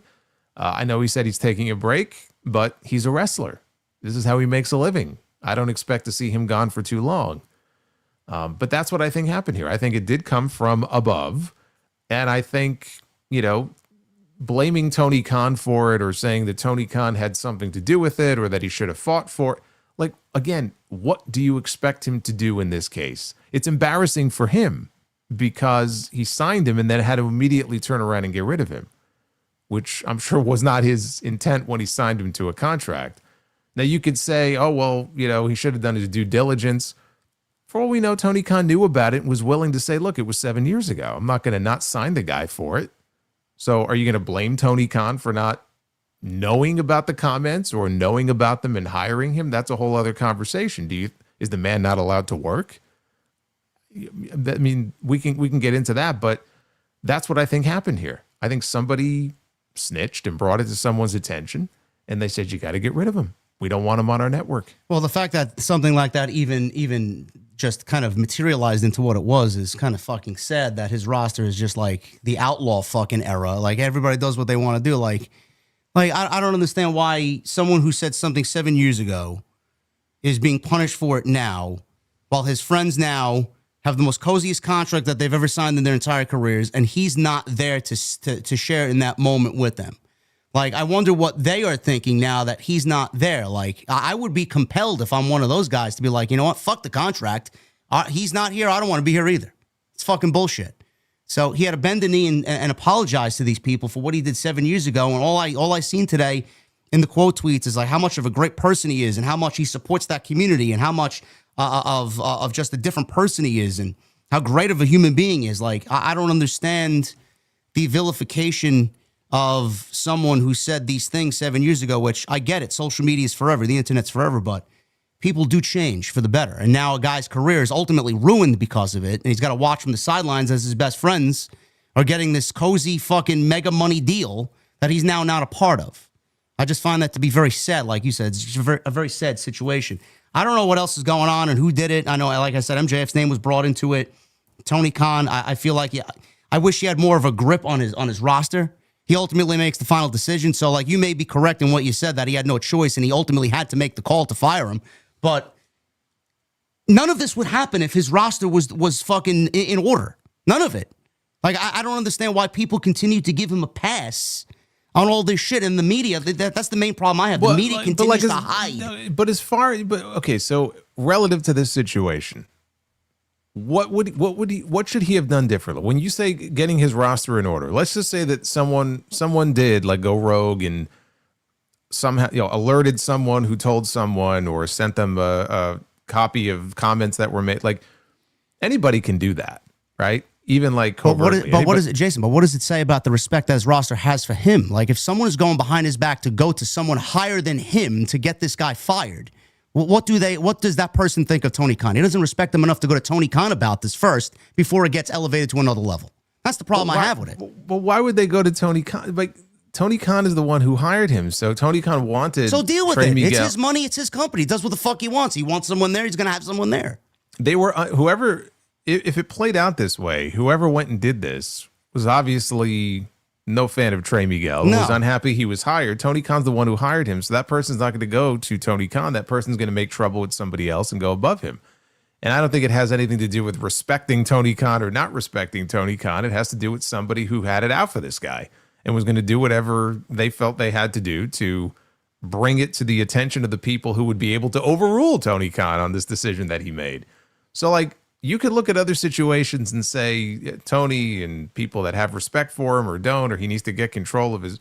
I don't think that applies in this situation. Like, I don't see it that way. I just see it as he hired the guy. This happened. His hand was forced and he did something he didn't want to do, which was let him go because there's something that's more important here, which is maintaining the relationship that he has with the network that is paying him hundreds of millions of dollars. And I get it. His hands were tied. And the same thing with Jay Briscoe.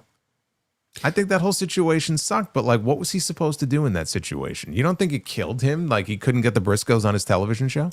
Yeah, but dude, remember when they were promoting the Ring of Honor pay-per-view and the match that they were having with FTR? They would not even allow the Briscoes on the show to promote the match. And that was 13 years ago, and he apologized for it 13 years ago.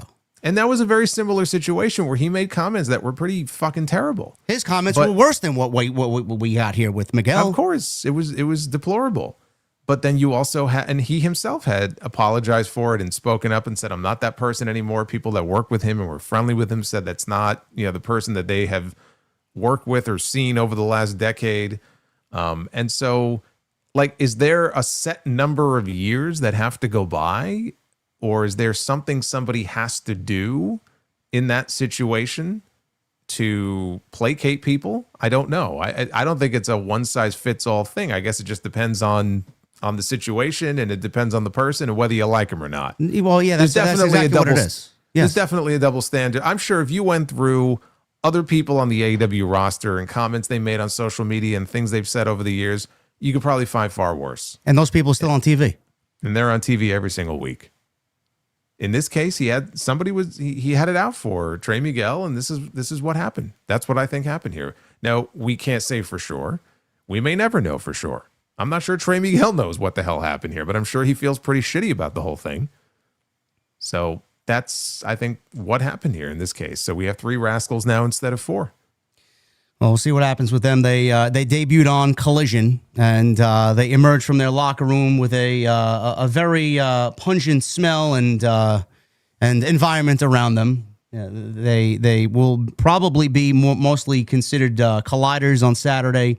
Maybe Ring of Honor. We don't know. We don't know what Tony's got cooking up on Ring of Honor with all these recent signings as of late. But they do bring a definite environment of excitement to AEW television, and they're very good at what they do. So we'll see what happens there. Just a shitty situation for Trey Miguel.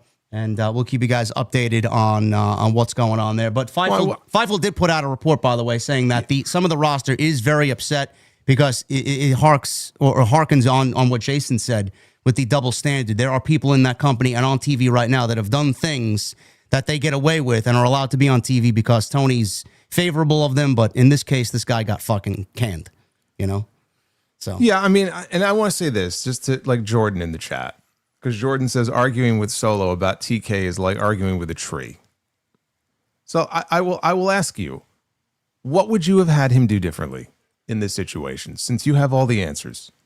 In this particular instance, like what should I be saying about Tony Khan? Like what exactly do you think he was in a position to do in this situation? You're asking me? No, I'm asking him, since apparently he has all the answers, and all I do is defend Tony Khan all the time, evidently.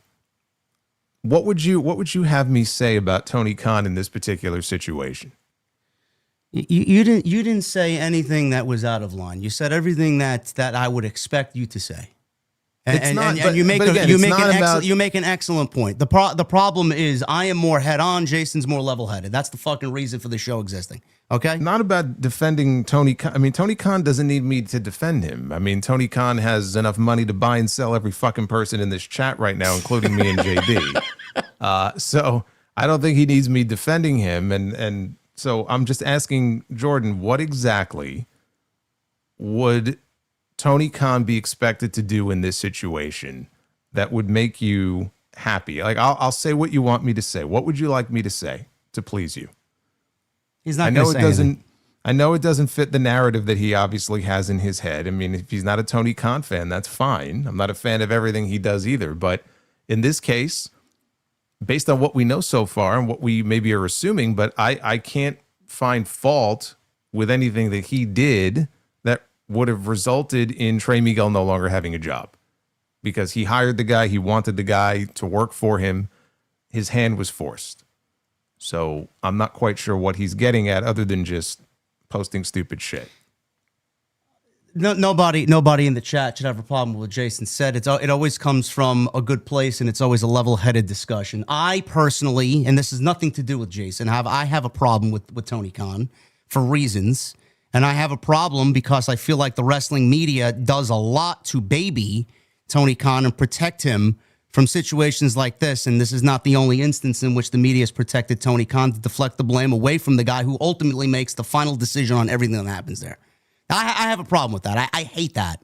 And I will always speak up against that. In this situation, you know, it's still developing. We'll figure out what's going on. But, you know, the reason why this show exists is because he's level-headed and I'm more brash. That's the reason why we're here. So it makes for a good discussion. Just leave it at that. And if you got anything else to say, Jordan, obviously the chat is open. All right, Jason, let's move on to some WWE talk. We got Friday Night SmackDown, which was basically centered around these qualifying matches, 4 singles matches. All 4 winners get placed in the Fatal 4-Way at Saturday night's main event. And the winner of that Fatal 4-Way goes to the Royal Rumble to wrestle Drew McIntyre for the WWE Championship. Now, I know you have your crystal ball over there. I don't particularly have one, but I do have a magic 8-ball on my desk.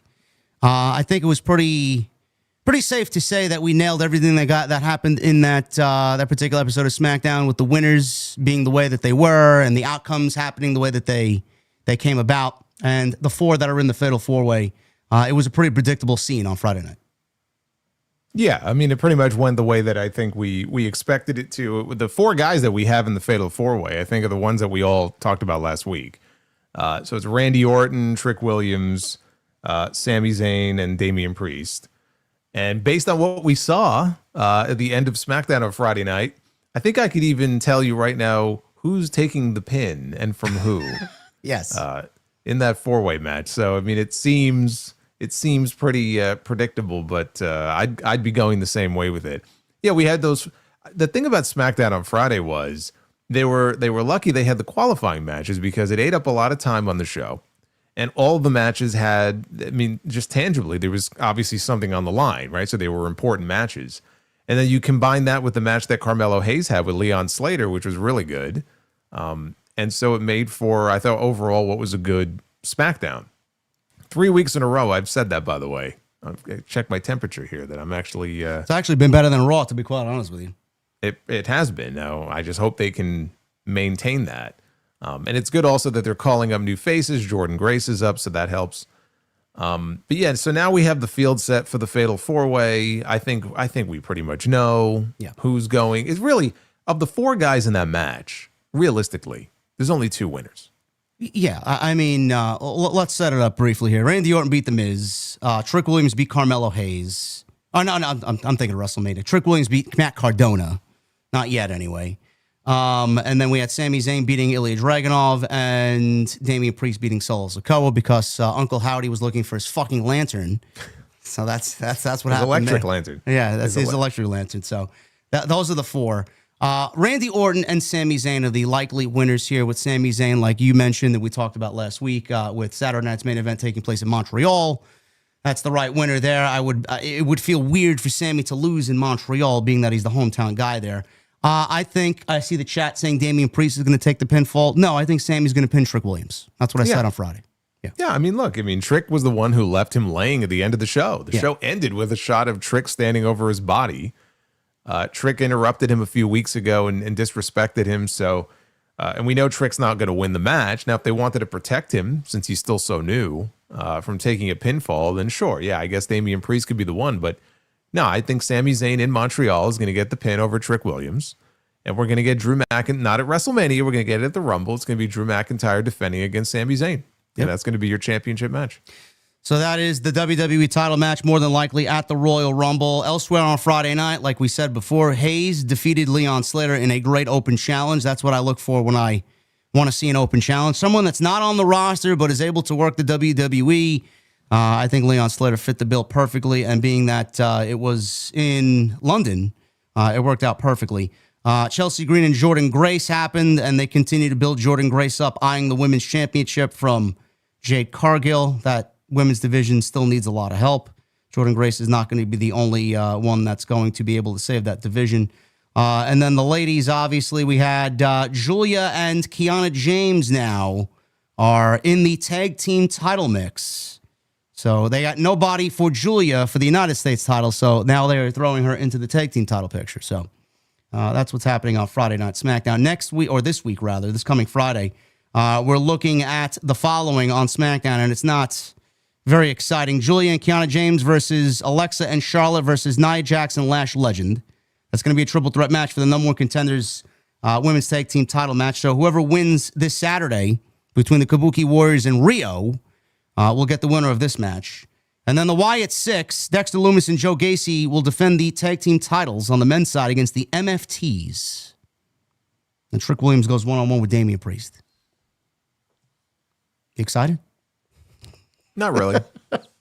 The MFTs, man. Really. Get ready for that MFTs tag team title run, huh? Oh, it just feels inevitable at this point, doesn't it? Yes, it's going to happen. That was Friday Night SmackDown. Raw, to me, was a decent show, and it was all spearheaded by them being in Belfast and Finn being on home turf here in Ireland, and that was basically the whole reason why this show was even important last night. Finn Balor wrestling CM Punk for the World Heavyweight Championship. That was the main event.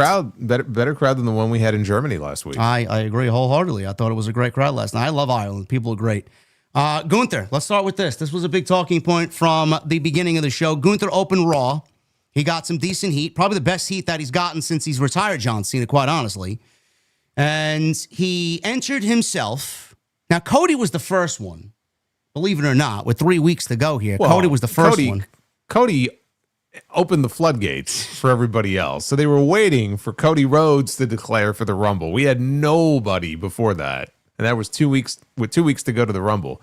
And then last night alone, we had at least, half a dozen people, I think, declared for the Royal Rumble? Yeah, Gunther, he entered, I believe AJ. Jey Uso. AJ may be in the Rumble for all we know. Not if he retires. I mean, if he retires, he might not even. Well, no, he didn't declare. Gunther, we assume Gunther will still be in the Rumble because he teased the idea, like, I don't want to do double duty. And then he said yes to the match. I assume he would still be in the Rumble. But yeah, Jey Uso declared. We had Asuka. Rhea Ripley, Asuka. That's right. Asuka, Kyrie, Rhea Ripley, Io Sky, Liv Morgan, and Roxanne Perez. And have Raquel all Rodriguez. declared. And Raquel. So and Bailey and Lyra. And Bailey. Okay, so like Most of the women's division. Yeah, basically everyone was like, "Oh shit, I didn't know we could declare." I said, "Coach, you mean we could declare for the Rumble?" Okay, and then they just all went and declared. Now I got to ask you, because I talked about this on my end last night. Why has there been such a lack of effort for WWE to legitimately push the Rumble? Now, is it something that they may be doing as far as a different mentality going into this year's Rumble? They want to keep it a surprise. They don't want to announce so many people, and they want to keep the field of 30 a surprise for everybody. Or is it because, like I mentioned last night, the fact that they're in Saudi Arabia and they don't feel the need to push it so heavily because they're not selling tickets here, and they figured a lot of people from here are not going to be traveling over there to go see the Rumble in person? Which is it? A mixture of both of them? I think it's a mixture of both. You know, they got that guaranteed money, and, you know, I mean, how many people, we'll see next year, I guess, for WrestleMania, but how many people do you honestly think are flying out for the Rumble in Saudi? I assume it'll more or less be like any other Saudi show, where it's going to be mostly, if not completely, locals who are going to be at this show. And so it's like, okay, we're just going to, not that they set out to intentionally, you know, give the bare minimum effort, but it just, up until last night, the fact that we hadn't heard anybody really talk about the Rumble. It's almost like they forgot the fucking Rumble was happening. Oh, fuck, we forgot we had the Rumble coming up in a couple of weeks. It's like the second or third biggest show of the year that they do. I guess third, now that SummerSlam's 2 nights, but it's just insane. And the Rumble, for me personally, is usually my favorite show of the year. So to not see it getting a whole lot of love until the last few days is pretty ridiculous. Now, that being said, I think that we've got the 2 Rumble matches. We have Drew against, let's say, Sammy for the WWE title. And we're going to have another AJ Styles and Gunther match, which has some pretty high stakes to it. So, and I assume that's where the card ends, because the last 2 years we've had 4 matches. Now we have 4 matches. I don't think we're going to get a 5th.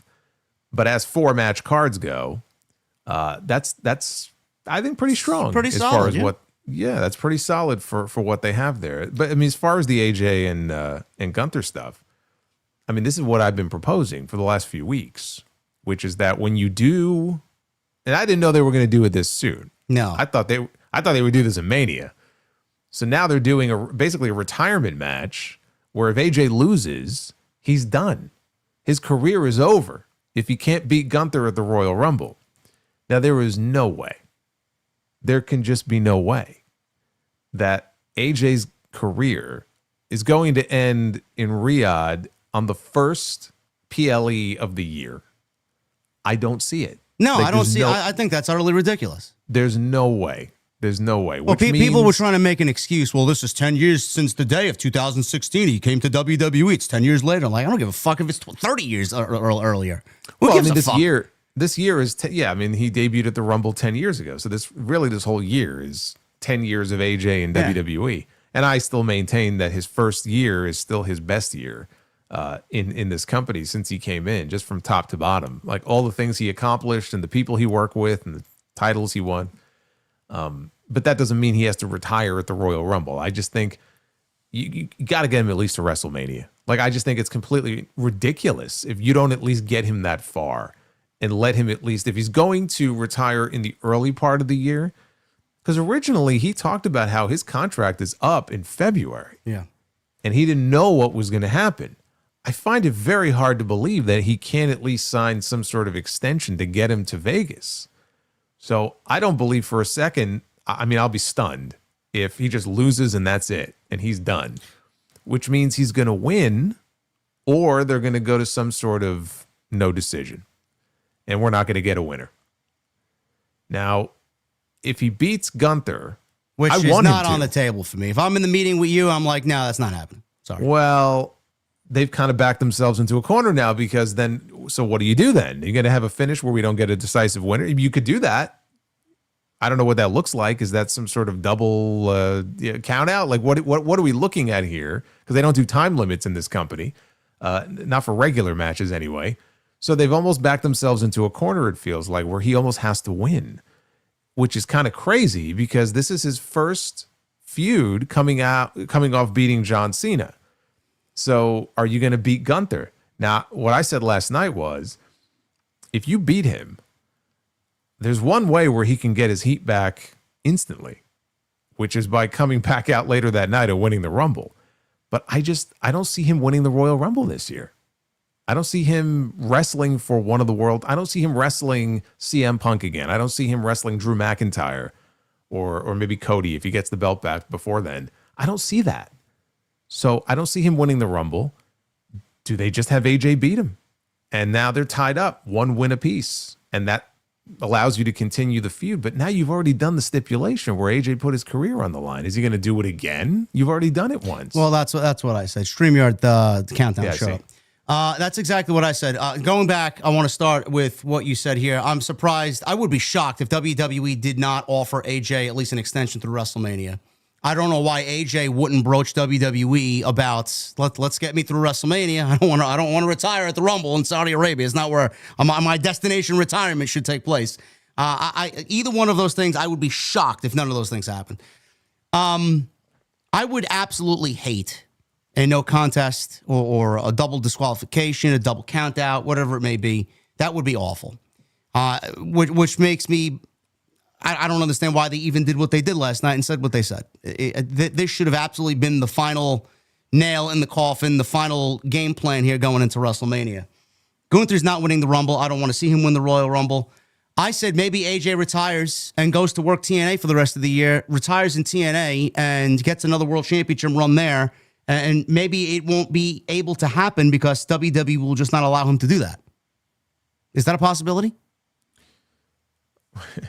Yeah, after that show we saw on Thursday, you want to see AJ go to TNA? I don't know. Styles versus Santana sounds appealing to me. I don't know. I mean, sure. I mean, but then after that, where do you go from there? I don't know. You know, I mean, how long would he spend down there? Probably till the end of the year. It's funny, when I did my predictions on my show, predictions for 2026, I said that I think this year AJ goes into the TNA Hall of Fame.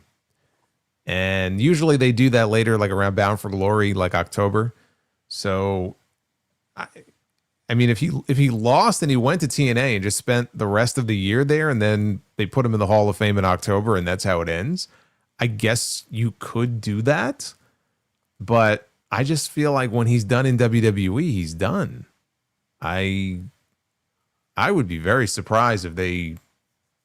I mean, if his contract was up, I guess there's no allowing him. He could do whatever he wants. But well, I don't Grant, know. Grant in the chat said AJ on the Undertaker's podcast 2 weeks ago said his contract runs through all of 2026. Did he say that? Because I heard I heard February too. Yeah, I think that came from AJ. This was months ago, unless something changed. Then why did they do the stipulation where he puts his career on the line? Like, I don't know why you would risk putting Gunther into position to lose. I would be shocked. Like, Gunther should not be losing, man. I'm sorry. No, he shouldn't be. He shouldn't be. That's why I said, like, I came up with this scenario, but to get to this match at WrestleMania. And then you had Michael Cole on commentary again, last night. AJ said he's, finishing up in 2000. I'm like, shut the fuck up. Like, stop bringing that up. Like, don't dwell on that. Just like you just play it out where it's like he's so frustrated he can't beat this guy. That's why I thought they would do a second match and he would lose. And then when it comes time for a third match, it's like, okay, like I'm going to put my career on the line. The only thing is, like, then he loses all 3 matches. But again, very similar to what Shawn Michaels and The Undertaker did going into WrestleMania 26, where he's just obsessed and he goes, I have to beat you. I know I can beat you. I came this close. And then in the end, what happened? He got beat and his career was over. But I just I saw that as the Mania match. And the fact that they're doing it now is it's very curious, but I just can't believe that it's just going to end for him in less than 2 weeks, just out of nowhere like that. Yeah, that's very uneventful. If they're doing it now, I don't really care for it at WrestleMania. They should have just waited, did the stipulation there, put his career on the line, have it happen at Mania. Now I genuinely think that they're going back to what they wanted 2 years ago, and they're going to plan Gunther versus Lesnar. Now, I was all right with Gunther Styles and then Obafemi versus Brock Lesnar. That was what I was hoping for, but now I don't know where the fuck they're going, and I think they're doing Gunther and Lesnar again. The only thing about AJ and TNA is, like, can they even afford him? I don't know, man. That $30 billion over 3 years is going to go a long way. We may have just stumbled upon the reason why all these people are either being leaving or being or not having their contracts renewed. They're saving up for AJ Styles. Listen, it's not that far. It's not that far out to think that way. No. I mean, look, I suppose. I'm not interested in it. I don't give a shit about what they do with him over there. It might force you to watch Impact every week. Yeah, not happening. That's Gunther and Styles. We'll see what happens. It does make the match unpredictable going into the Rumble because there are several people who don't think he's going to retire at the Rumble in Saudi, and there are others who think that Gunther's just going to fucking get rid of him. Goodbye. We'll see what happens. I'm intrigued regardless. What I'm not intrigued by is Natalya. She returned to TV. Now I'm going to ask you, Mr. Analytics over there, do you have a date and a time frame on when we last saw Natalya on television in a meaningful situation? Well, you got to put that little caveat in there. It's been years. All right, well, that goes last time she's done anything meaningful, it's been years. Well, the last time let me simplify that. Last time she's actually wrestled on the show in a one-on-one capacity. I'm pretty sure we saw her last year, didn't she? I think so. I don't know who it was with. It was with somebody, maybe like Judgment Day, maybe Bailey, Lyra. I don't know, one of those. But yeah, go ahead. Let's find out. It's been a long time. That much I know. Okay. So the last time that she wrestled on Raw was last summer. She wrestled Becky for the Intercontinental title. That's right. I remember that. And then prior to that, she was in a qualifying triple threat for Money in the Bank with Becky and Roxanne. All right. So but those were her only two matches on Raw all of last year. Natalya has done nothing on television. So Maxine and Becky wrestled for, I believe, a fifth time last night. Sixth time last night. They gotten progressively worse every time we've seen them. And go ahead. Yeah. Well, I was just gonna say, I'll tell you why I liked what they did. Okay. Let me hear this one. The main reason I liked what they did is because it gives Maxine a veteran to work with, not named Becky Lynch. Okay, I can agree with that because we have seen her wrestle Becky half a dozen times. Like you said, the matches really aren't getting better. This is not Becky and Lyra. And I'm okay with getting Maxine away from the Intercontinental title because we're heading into WrestleMania season. And the right person to be holding that championship going into WrestleMania is Becky Lynch. Now, and by the way, Becky holding that title is probably the only reason that belt would even have a match on the WrestleMania card. Correct. Yes. Is it logical of me to think that if Maxine did not get any better, she's gotten better from where she was last year. I will say that first. Now, she hasn't really shown us anything more with working with Becky Lynch over the last 6 matches. Do you think that Natalya is going to help her any more than Becky Lynch has already helped Maxine? I think it's more a matter of her just getting those reps in and working. Okay. Because, again, they barely do house shows anymore. The only time that she can really work a real match in front of an actual fucking crowd is on these Raw shows. So if that means they're going to push her down the card a little bit and she'll be working with Natty and they're going to have their own program, then at least she's going to be able to go out there and she's going to be able to work, because it doesn't serve her any good to just, okay, you had your program with Becky and now you're going to be sitting backstage and have a match on Main Event once every 3 weeks. Like, the only way you're going to get better is by continuing to work. You can't just give up on her because she had some matches with Becky that weren't great. It's not like she's going out there and completely shitting the bed. I mean, she's definitely shown improvement. I'm not just meaning her like in ring, in terms of like how she carries herself, her promos. Like, she is definitely in a better place now than she would have been when she was with the Alpha Academy as like a background player a year ago, or cowering in fear from Chad Gable when he was verbally abusing all the members of Alpha Academy. She's been able to show a little bit more of her personality. She's been able to speak live interviews in the ring in front of actual people. You got to continue it. You can't just give up. It's the only way she's ever going to improve. I don't know if she will or not, but I would at least give her the chance. And Natty's not doing a fucking thing on the show, so why not let them work together? Those are very good points. I agree with a lot of that. Of course, they're very good points. That's why I said them. Yes, I wouldn't say them if they weren't very good. I'm aware. My take on it is, and it has to do more with the heel turn itself last night. We had a situation where Maxine had Becky in a pin, and Natalya was on the outside close to the ropes, and she helped Becky get a foot on the rope, and she turned heel on Maxine. After the match, she ended up beating up Maxine, put her in a sharpshooter, and heel turn is completed. Now, this went over terribly because the crowd obviously didn't give a shit because Natalya hasn't been on TV all but 2 times last year. So my point was, if WWE wanted to have us care about Natalya and this heel turn, which I guess in Jason's sense makes sense because now Maxine has someone to work with, don't you think it would have been beneficial for WWE to put Natalya on television so that they may build up to something like this, so that when the buildup happens over several weeks, when you actually carry out the heel turn itself, it means something in the end instead of going over in dead silence like it was in a fucking hot crowd situation like Belfast, Ireland? Yeah, as her corner woman. I mean, when they did those vignettes where they were in the dungeon training, I mean, that she should have been in her corner. Like, she should have been in her corner at Madison Square Garden. I think that's where she won the belt. She should have been in her corner that night. They should have had like weeks worth leading up to that. Because remember, the whole thing was ass backwards, dude. She won the belt, and then they showed her in these training vignettes. And I'm like, why are we seeing this now? After she already won the champion. She's the champion. We should have seen this in the lead up to her winning the title. She won the belt because of AJ Lee, and AJ hasn't even been on television until the Rumble. Like, what does AJ have to do with Becky now?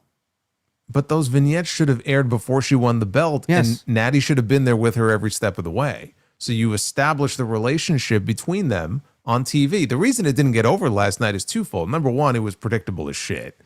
And again, I'm not saying that it was a bad thing that they did it, but it was like as soon as Maxine saw Natty in the back and she was all excited, oh, Natty's here. I'm like, you're fucking dead. Like, you're done. That's it. Like, I don't trust this woman. And then sure enough, she turned on her. So that's number one. Number two, like you said, they didn't give people a reason to care. Because when was the last time we saw Natty on TV? Literally 8 or 9 months ago, right? It was something, maybe not 9 months, but it was a long time ago, 6 or 7 months ago. And they gave you no reason to care.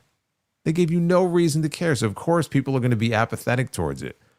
But like this whole thing was completely ass backwards. And I look at some of these clips from Unreal and some of these conversations in the writer's room and some of the things that I hear out of these people's mouths. And I guess I shouldn't be shocked that we see some of these things booked in the way that we do.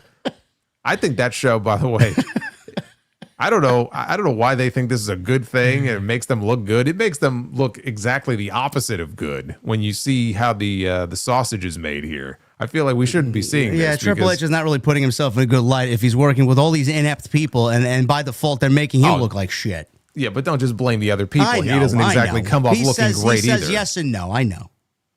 So yeah, it doesn't do them any favors.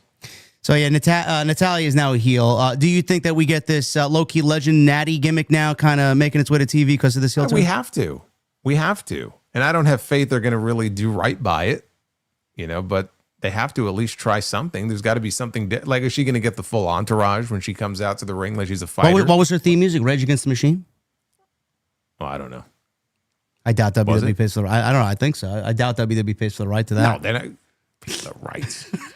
Fucking TKO is going to pay for the rights for Natty to fucking Rage Against the Machine on the way to the ring. What are you, out of your mind? No, sometimes I am, yes.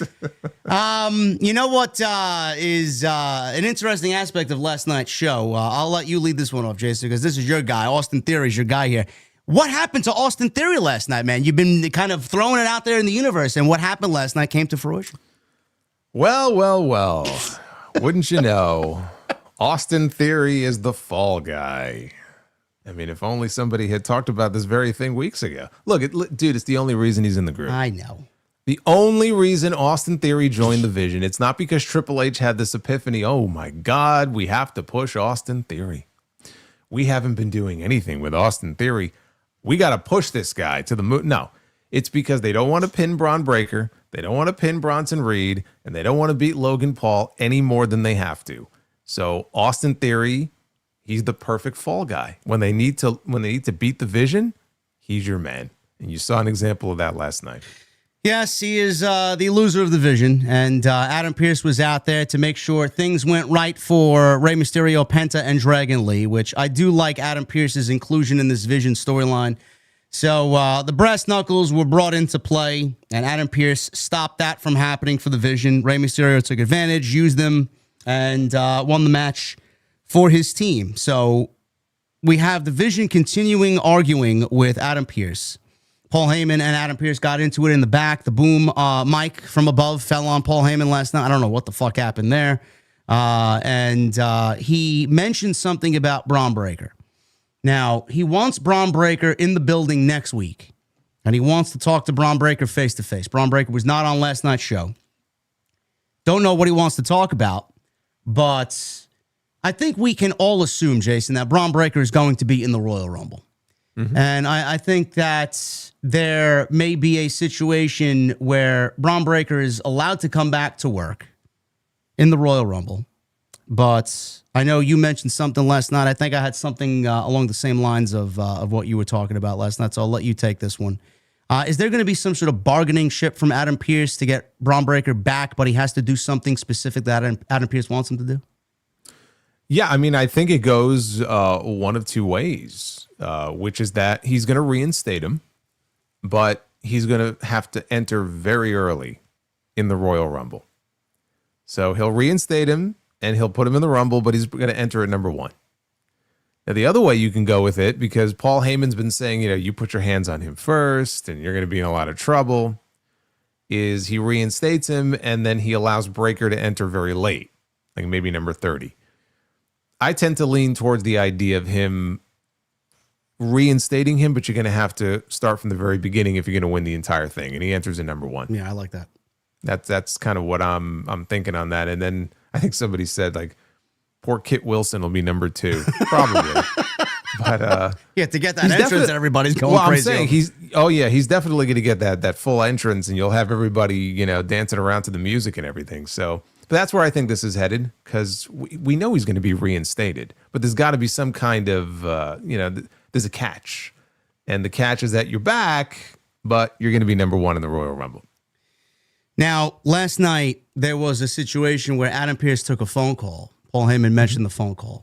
I mentioned last night that I don't think that this is going to play a huge role in the overall story. I think the whole story is what you just mentioned here. Do you find that phone call to be an important piece of the puzzle here, or was it something that they just added into the story just for intrigue's purposes, and they're not going to follow up on it? Because that's where I'm leaning towards it. I don't think the phone call was from anybody important. Everybody's like, it's Triple H, it's Dwayne. It's like, it's nobody. It's just for aesthetics. Or Triple H, why would it be Triple H? I mean, we know Triple H is there every week. I mean, are we supposed to believe he's not? Who is it? Mark Shapiro? Who the fuck is it? You fucking Ari Emanuel call. Like, yeah, I mean, it's probably nothing. But Triple H, I mean, that doesn't even make any sense, honestly. And if it wasn't Triple H, it would have to be somebody above him. So what, Nick Khan? Yeah. Or, again, The Rock. The Rock is, I mean, apparently people think that for the Chicken Man, The Rock is like 150 pounds these days. The Rock doesn't want to show up for fucking TV during WrestleMania season. He's going to call on a fucking random January Raw to get involved in Braun Breaker's business. What the fuck are you talking about? Yeah, of all the things that he could get involved in. He's like, you better take this call because The Rock is taking a great interest in this. Like, give me a fucking break. I wouldn't read too much into it. People were making some weird theories last night, so we'll leave it at that. But it is an interesting aspect to the story. But I do like that. If Breaker enters at number 1, do you see him going, obviously, over the hour? Do you see him breaking the record for the all-time Rumble time in the Rumble? It's going to be tough to beat Gunther's record because his record was like 71 minutes or something. So I don't see him going that long. Look, he's one of the favorites who could very well win the entire thing. I think there's probably a better chance where if he is forced, let's say, to enter at number 1, that he's in there for a super long time, but then probably gets dumped out. I think you put him in there. You have him just slay a bunch of guys that come out, maybe 1 through 10, and then that number 11 comes out to Obafemi. Yeah.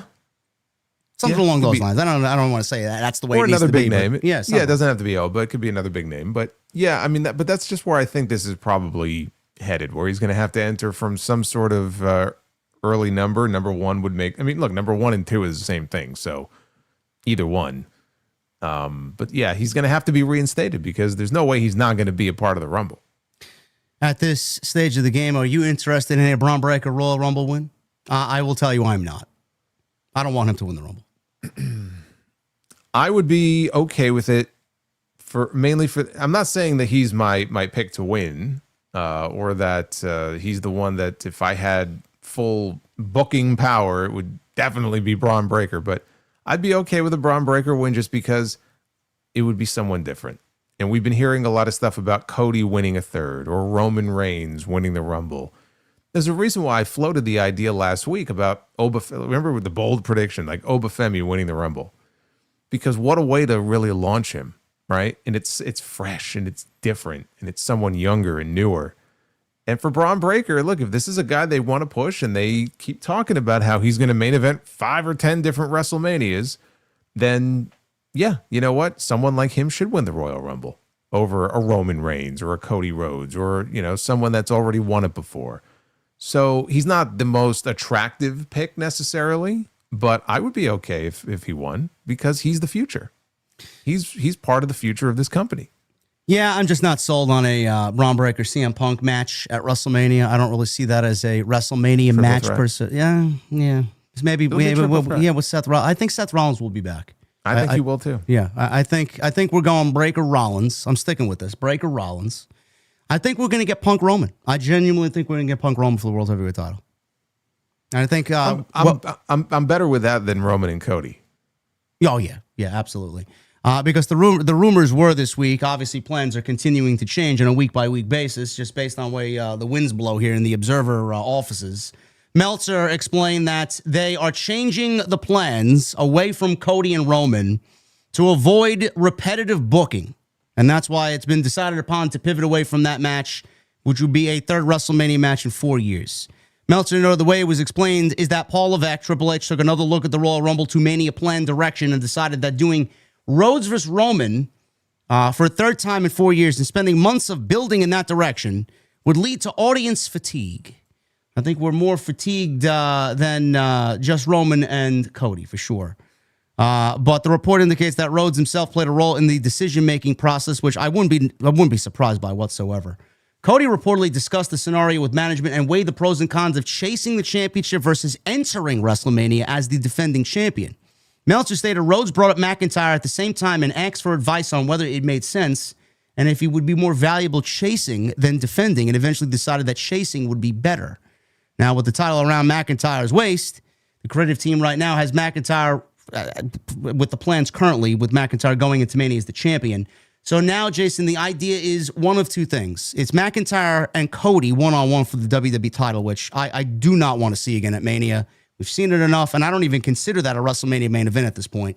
Or the other one, which is McIntyre, Cody, and you include Jacob Fatu in a triple threat match, which would get Fatu on the main stage in the main event of WrestleMania on night 2, which I'm okay with, but I don't really find myself to be a fan of triple threat matches in the main event of WrestleMania. I feel like we see it. It's like a de facto WWE creative thing that they got to do a triple threat match at WrestleMania. I much prefer a one-on-one match. I don't want to say anything about Jacob Fatu right now because I love Jacob Fatu, but I just personally don't see either of these matches as being a night 2 main event, and I don't see Jacob Fatu right now. Could he be by WrestleMania time? Sure, but I don't think I see him as a WrestleMania main event guy from this point going into April. Well, what would it take for you to see him that way? A good solid most of 2026, and then maybe next year. Well, I mean, right now he's beefing with Cody Rhodes, and they're going to have a match in just a few days. So we'll see how that goes. But they are setting things up. If that's going to be the direction, they're setting things up story-wise, right? We know about the history with Cody and Drew, right? That's been established. We don't know if they're going to explore the whole whodunit angle any further, and they may drop the whole thing. We don't know. So you got kind of that story lingering there. Now Jacob is kind of feuding with Cody. So at least if they're going to drag this out until WrestleMania, there's already a lot of heat between all three of them. And I'll say the same thing about Jacob that I just said about Braun Breaker and I said about Obafemi. Like, these guys are the future. And I get it. Like, it may not be as sexy as like what Roman and Cody was a few years ago or some of the other big night 2 main event, even Cena and Cody last year. But you know what? There just comes a point where it's like, you got to start to get some of these guys involved in big time matches, because there's a reason why people don't necessarily see them as being worthy of being in those matches, because they haven't been. So if you tell the right story, of course, going into Mania, but like, I'm ready to see Jacob Fatu be a part of a WrestleMania main event match. We were talking about the possibility of him and Roman. I mean, this is going back a ways, but remember, we were talking about that as a potential WrestleMania match. And they still haven't explored that as a potential story. But I've been waiting for Jacob Fatu to get the right story and the right opportunity. And if this is it, and they want to work him into that match and turn it into a triple threat, I agree. That's a better option for me than just doing another Cody and Drew singles match. But I love the idea of Fatu getting a main event match. And I love the idea that Drew McIntyre is possibly going to walk into WrestleMania with the title. Because I just assumed they were going to put the belt back on Cody at the Elimination Chamber. Which they very well still could. They could. But then what happens with Drew? Like, if Drew walks into WrestleMania as the champion, I'm okay with that. He gets LA Knight at WrestleMania. He's not going to get LA Knight. He's not going to get LA Knight. He's not going to get Sami Zayn. He'll get Chris Jericho at WrestleMania. LA Knight will get Chris Jericho at WrestleMania. So, but I'm okay with it, because Drew, you know what? He's earned it. He's earned it. Yes. And there are some people, and I've gotten these comments this week. I don't know what you see in Drew, this character and everything is boring. I disagree. I enjoy, watching Drew on TV as a heel. The idea of him going face doesn't really appeal to me right now. So I'm cool with that. Triple threat, cool. You could do Roman and Punk one-on-one for night 1 and do a triple threat on night 2. You don't have to have 2 nights of triple threats. So at least you don't have triple threat overload. I'd be okay with that. But you got to break out of that box. You got to accept that there's going to be new people in these positions, or else no one's ever going to accept them in these positions. We know how great Jacob Fatu is. I'm not saying that he's not a main event caliber performer. He very much is. I just think the lull that we've seen from Fatu on behalf of WWE Creative, from SummerSlam to his non-existence on SmackDown, to be written off television, to then only come back now and just kind of be thrusted into the Cody and Drew story. I wish there was more. I feel like if we had Jacob Fatu on television for all the time that we didn't get him, I would probably feel a little bit different. But I feel like WWE needs to do some work with him to get him there. I'm not saying he's not there, but I wish there was more. And it's a creative issue. Because if you don't do that, you don't have a lot of good options. Yeah. And I know, like, we still haven't gotten Cody and Randy. So to do that, you'd have to put the belt back on Cody at the Chamber, and then Cody could defend against Randy. Although I don't know how you set Randy up then as the challenger of Cody. What does he do? What does he do at Mania if these guys are tied up? Dude, he disappears for months on end. I don't even know what his schedule is. Is he even going to be at Mania? We have no idea. I don't know. I don't know. No fucking idea. So yes, it's a problem. That's on creative, because if, let's say, they don't do Drew and Cody and Fatu, but you need a night 2 main event, they haven't exactly set up another obvious night 2 main event, right? So looking at the SmackDown side, let's assume it's a WWE championship match. Yeah. You don't have a lot of other great options. At least here, the building blocks are in place for something, because Fatu hates Drew. Now Fatu hates Cody. Cody hates Fatu, and Cody, of course, hates Drew. So at least there's history there. At least there's a story there. What other story have they really set up? Nothing. I'm going Roman winning the Rumble. I think Roman and Punk happens on night 1. And I think Cody wins the Chamber, and we get Cody and whatever the triple threat match is with Fatu and McIntyre. I don't know how we get Fatu into the mix. Maybe at that point they reveal who attacked him. Maybe it is Drew, and then we look for revenge on Fatu's behalf. I have no idea, but I think Cody will end up winning the Chamber just to save us from him winning a 3rd Royal Rumble. Well, I'm sure Road Dogg is in the writer's room trying to figure it out as we speak. He's got that whiteboard. He's scratching his head trying to figure out how the fuck am I going to do this. I do not trust that man at all. So good luck, Brian James. The other big thing that happened on Monday Night Raw was the shoulder demon. He almost reared his ugly head again, Jason, but apparently he was stopped last night. Javon Evans injured his shoulder in a match with the El Grande Americano. Now, I looked at this. First of all, it happened during a commercial, so we don't even really know what happened. No, it didn't actually. So nothing happened during the commercial. So whatever happened, it happened. There was a springboard clothesline that he gave El Grande. It might have happened on that spot, and he was rubbing his shoulder, but apparently he didn't hurt his shoulder. There was a fear that he was concussed. Well, first of all, I thought it was his wrist because he was holding his wrist. And then I see him walking away with his shoulder. And then we found out it wasn't his shoulder. Like you said, a concussion. Yeah, that's what I thought at first, too. But then I guess maybe he was, something with the shoulder, maybe where he was holding the wrist. And I just saw that and I go, oh, shit. Like, this is not good. And then he starts rubbing his shoulder. And I go, you got to be you got to be kidding me. This cannot be possible that the demon has struck again. And then when the show was over, the report started to come out that the referee made a judgment call. I think it was Jessica Carr. And she just decided she saw something or someone saw something that alarmed them. And they erred on the side of caution. And they thought it could be a concussion. Let's just end the match. And apparently after he was fine and back on the bus and off to wherever they were going next here on this tour. So they dodged a bullet. I don't know if Javon is being set up for any kind of big WrestleMania match like Oba probably is, but still not a great time, I think, to go down with an injury, right? Heading into the Rumble and WrestleMania season. Plus, he just got called up to the main roster. So they were able to avoid catastrophe. He was able to avoid injury this time. Hopefully the demon will stay away. And El Grande Americano, he at least ended up with a win after losing at the AAA show the other night. He did. Vikingo was fucking him up, I heard. He was. He was. Oh, man. Yes.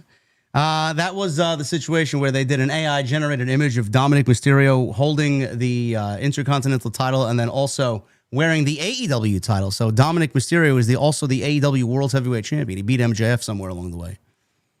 Don't know how that happened, but it's news to MJF. Yeah, well, stop using AI in these lazy ways. Fucking get someone to either take a nice picture of him holding the championships or an artist sketching from a real human being. Stupid. So that was, thank God, Javon Evans not hurt. That would have been awful. He just got called up, and 3 weeks after a call-up, injured already and on the shelf for 4 months. Thank God that wasn't the case.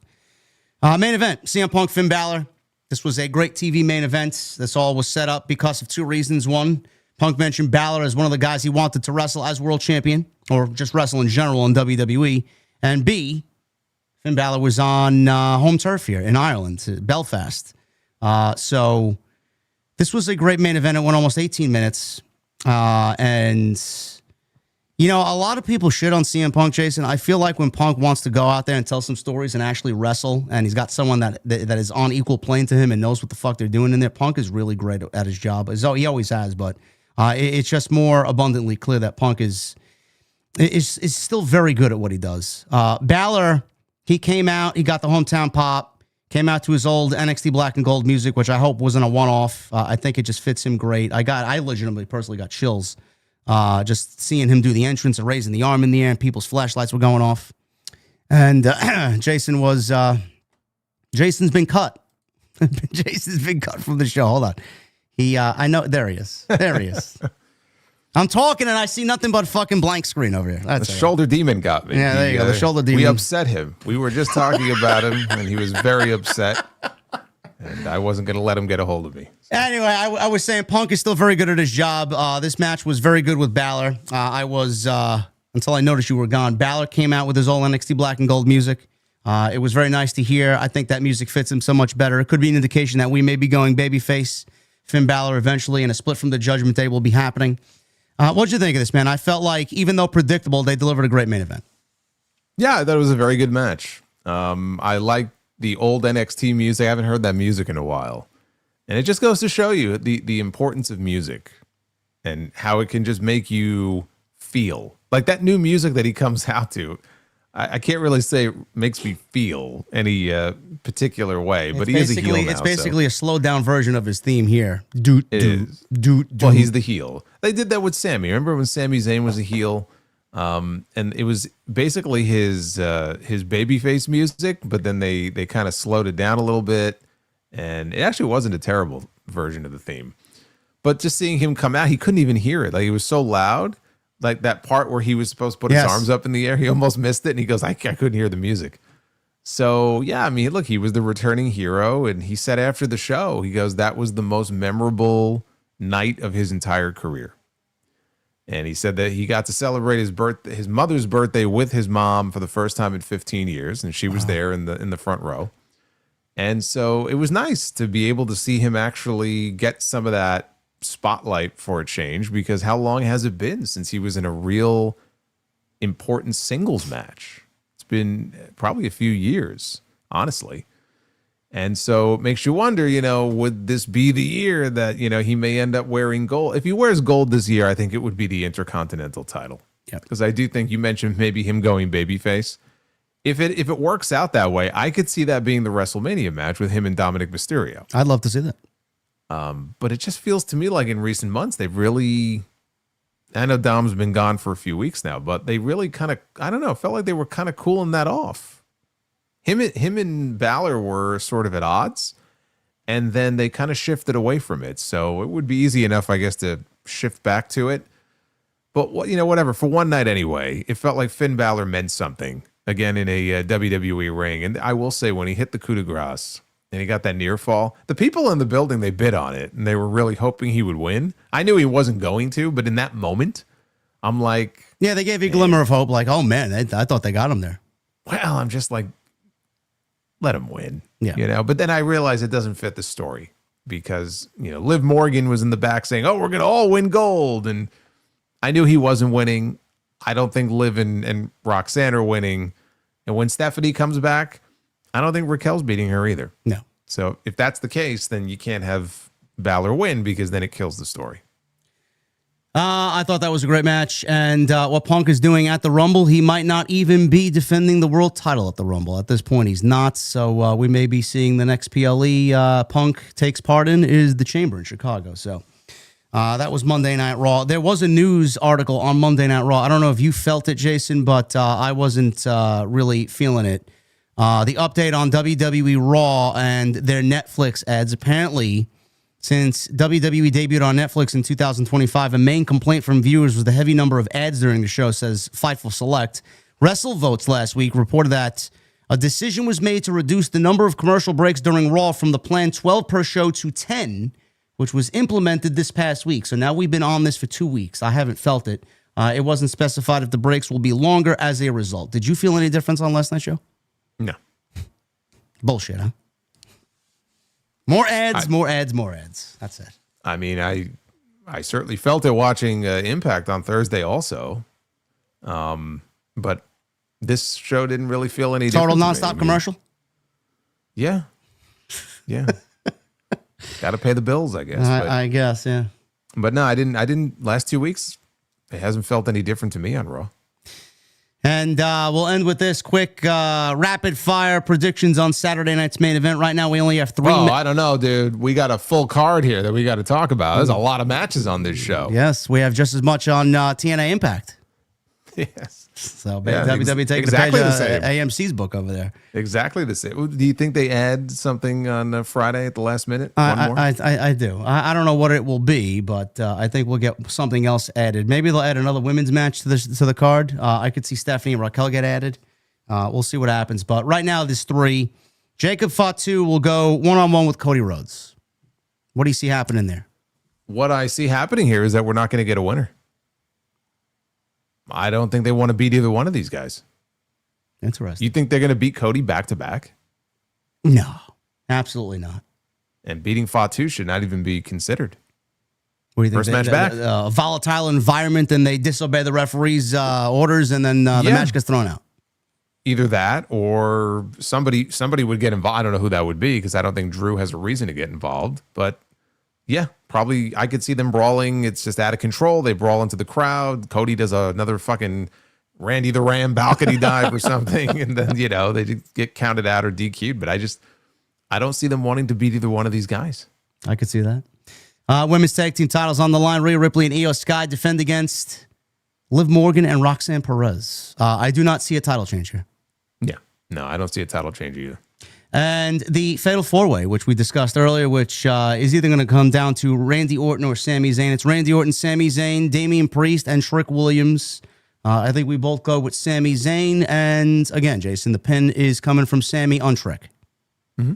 Okay. Exactly. There Exactly what I think is going to happen. And then we'll see again if they add another match on Friday. I guess if they did, it would probably be a SmackDown match. And I'm trying to figure out what that might be. What are some of the undercard? It could be a Mello Open challenge. It could be maybe Mello and Miz. Don't. I know. That's the only thing I could think of. There's really nothing else that stands out, honestly. Jade? Oh, Jade and Jordan. Jade and Jordan Grace. That's a potential. Yep. There you go. What happens there? Jordan Grace loses already? Yeah. Jesus Christ. Yeah. Come on, bro, dog. What are you doing over there, man? So you're going to take the title off Jade before Bianca comes back? No. Which I suspect we'll get Bianca in the Royal Rumble, and that's what they'll be building towards WrestleMania. She's got to defend that title at some point. I mean, it's been over 80 days and not one single title defense. But I think it's been 90. Ridiculous. And not one title defense. Unbelievable. She looks good with it, though. She does. That is all we got for you guys. Thank you for a great discussion. As always, we had 2,400 people in here on this Tuesday night. Thank you for a great episode 130. We're going to get into your super chats. If you guys do want to support, get them on in. They will be open until we end tonight's show. Follow us on social media. Everything you need is linked down below in the description, as well as YouTube. You guys know where to find me. Hit that subscribe button on this channel. Go follow Jason on YouTube. His channel is linked down below. Thumbs up. We hit the goal of 750. Can we get to 850? Let's try and stretch that to 850. And make sure you guys also leave a comment down below. That also helps us out with the YouTube algorithm. Start at the top here. Super chats are kicking things off with Tone C with a $3 super chat. He leaves me a heavy metal horns emoji. Thank you, brother. Appreciate you. Michael Krause leaves us with a $2 super chat. JD Jason, congratulations on 130. Let's go. Yeah. There you go. Thank you, Michael. Mid-range with a $2.99 coming to us from Australia. Congrats, Solo, on 90K subs. Hell yeah. Thank you, brother. I appreciate it. Boss Mo Jackson with a $1.99. Solo JD TNT 130. Solo, congrats on 90K. Congrats, my brothers. Thank you, Boss Mo Jackson. Thank you. Michelle with a 5. Why is Triple H running out of ideas already? Or is it really a case of TKO sticking their nose in WWE fairs and trying to run something they can't? No, this is all on him and creative. I mean, you think TKO's meddling in the creative for some of these people that Jade Cargill and Jordan Grace and some of the people that we've been talking about tonight? Like, no, the only one that would even do that, and it would have to be at the ultimate highest of levels, is Nick Khan. It's only a specific number of talent that he would actually do that for. But what bothers me is that Triple H is so open to all these other people's ideas. If he's got an idea, instead of giving it to the fucking Road Dogg or these other fucking Bruce Pritchard, just, stop taking so many ideas. I hate the idea of that there's so many chefs in the kitchen, and it's like, bro, you're ending up burning the kitchen down to the ground. Like, stay with a small group of people, yet he's got all these people there, and they're all fucking terrible. But he's the ultimate yes and no, so he wants to give everybody a collaborative effort. I don't like it.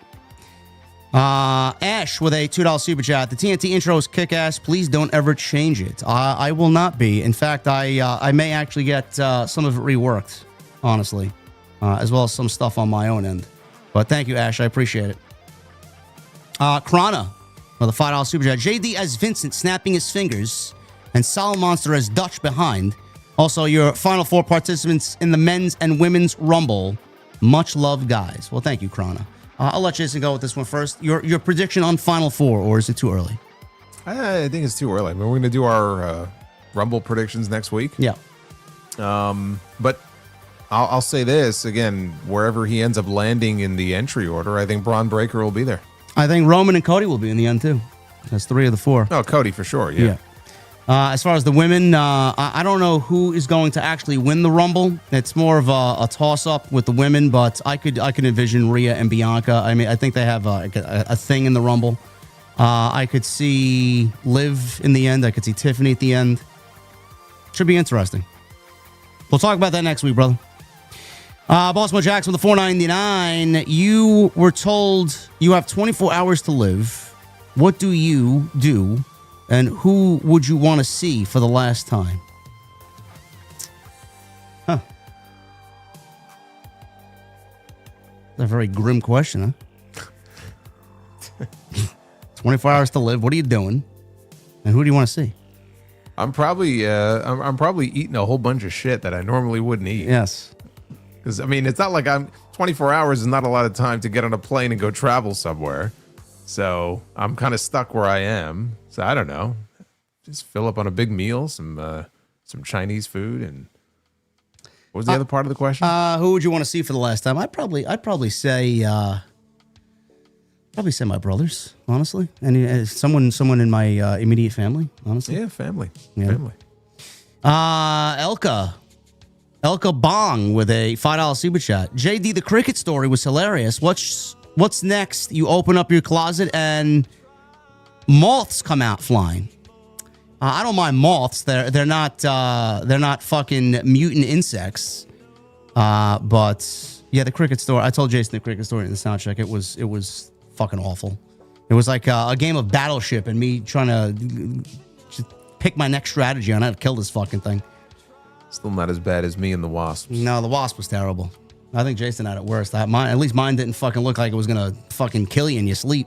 At least yours was over within a matter of minutes. Mine continued for weeks. Boss Mo Jackson with a $4.99 times 2. So TNA still sucks. I wonder what happens and where the talent goes if WWE were to buy TNA. Any thoughts or comments? Well, TNA is basically a feeder system for WWE. It goes Evolve into NXT, TNA to NXT, and then NXT to WWE. But Well, I give TNA this contract with AMC, and then they're bought out.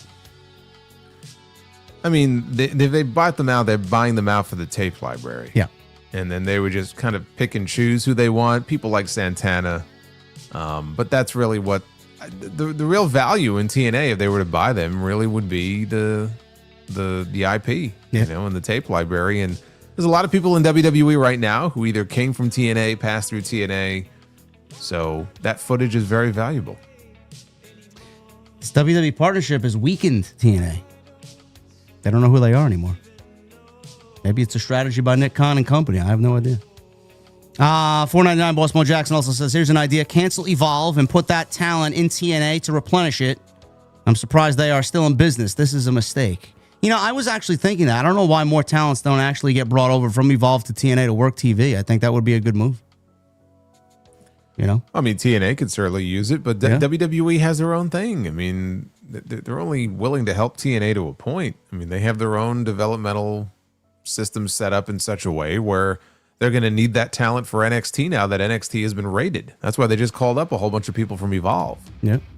And maybe TNA doesn't want the brand new Evolve talent who are not all that experienced on their show where they're trying to pop a number every week. Let's put a bunch of people on the show from Evolve that aren't even under contract to us, that aren't going to do anything to really help us in the long term because they don't really belong to us.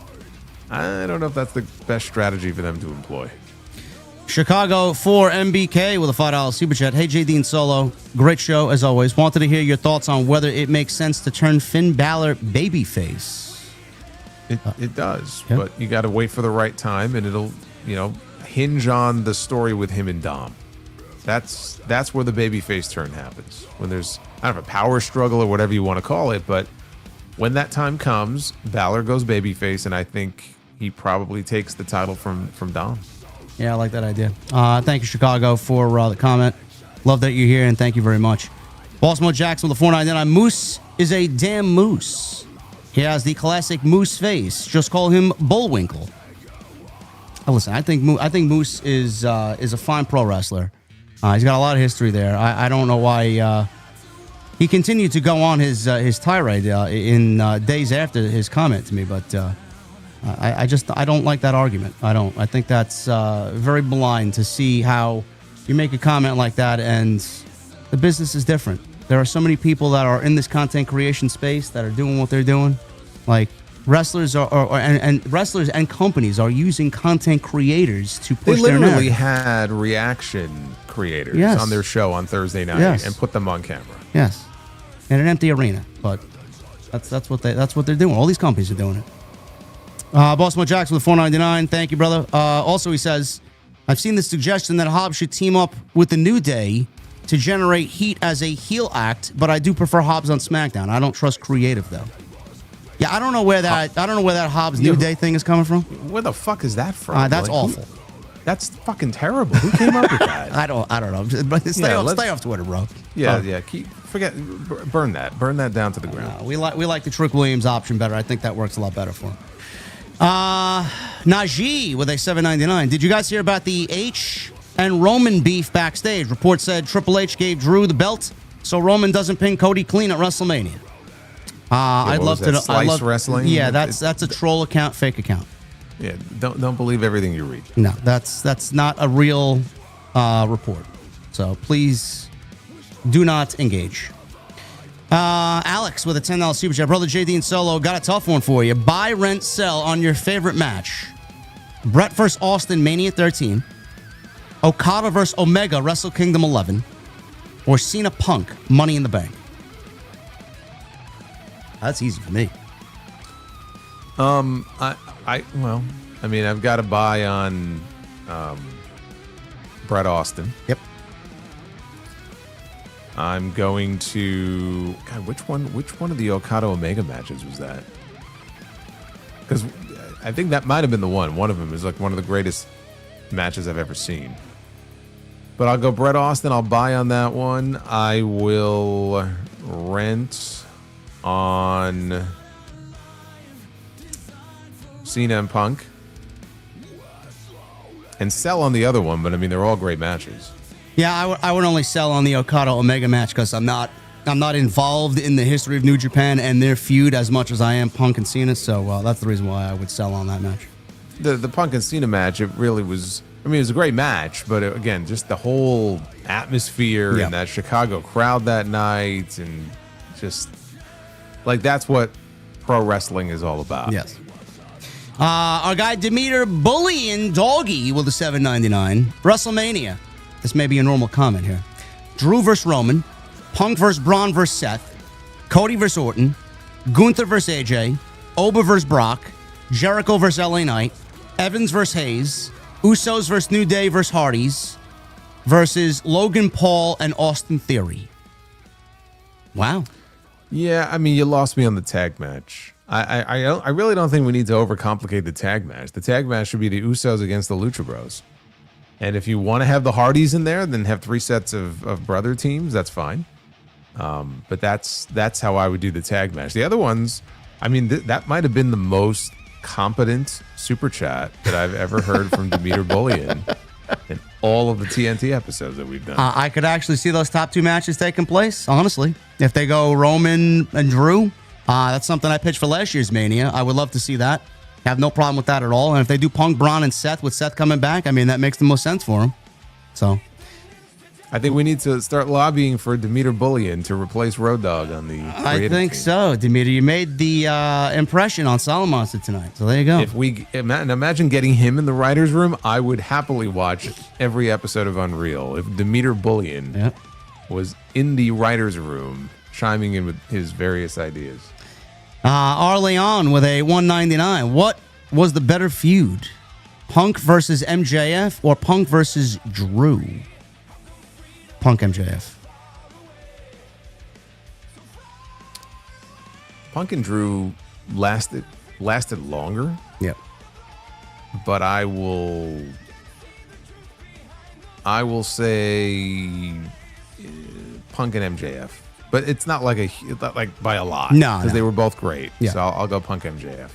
It may be AEW's best feud of all time, but we don't know. That's a great question. Thank you, brother. Evil God Dark Iba with a $1.99. Do y'all feel Triple H is ruining WWE creatively? The product is in the eye of the beholder. Do I think it's worse now than Vince? No. I don't. No, but I mean, there's a lot about it that's very flat. It is boring. Cold. Yes. There is hope though with some of these newer faces that are coming up, but I think it's safe to say for a lot of people who were singing his praises for so long, yeah, the bloom has been off the rose for a while now. Yes. It is very predictable and very safe still. So hopefully something changes at the Rumble. I doubt it. Not holding my breath, but we'll see. JD, it's what we do. I know, it's what we do. We tell stories like DC and Marvel. It's what we do, JD. I know. Furious Nation. Be a fan. Yeah, just be a fan. Be a fan. Shut up and be a fan. Okay. That's right. Thanks, Moose. Furious Nation with the 499. What's up, JD and Solo? So I've seen something for ACW Aftershock on March 14th in Poughkeepsie, and the Hardy Boys will be there. Not surprised. Not surprised. They're doing some good work there in ACW. Plus, maybe they want to add more gold to their expedition of gold. I have no idea.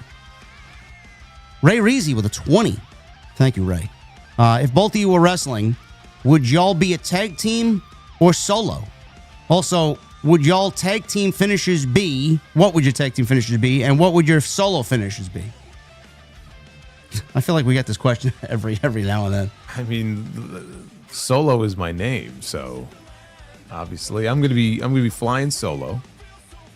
And as far as a finish, I mean, I'm quite partial to the sharpshooter as a submission hold. I like that hold a lot, so I think I'll stick with that. My solo finish would be a page out of Mr. Corbin's playbook, The End of Days. Love that move. Tag team finish. What would our tag team finish be if we did team randomly on a random whim?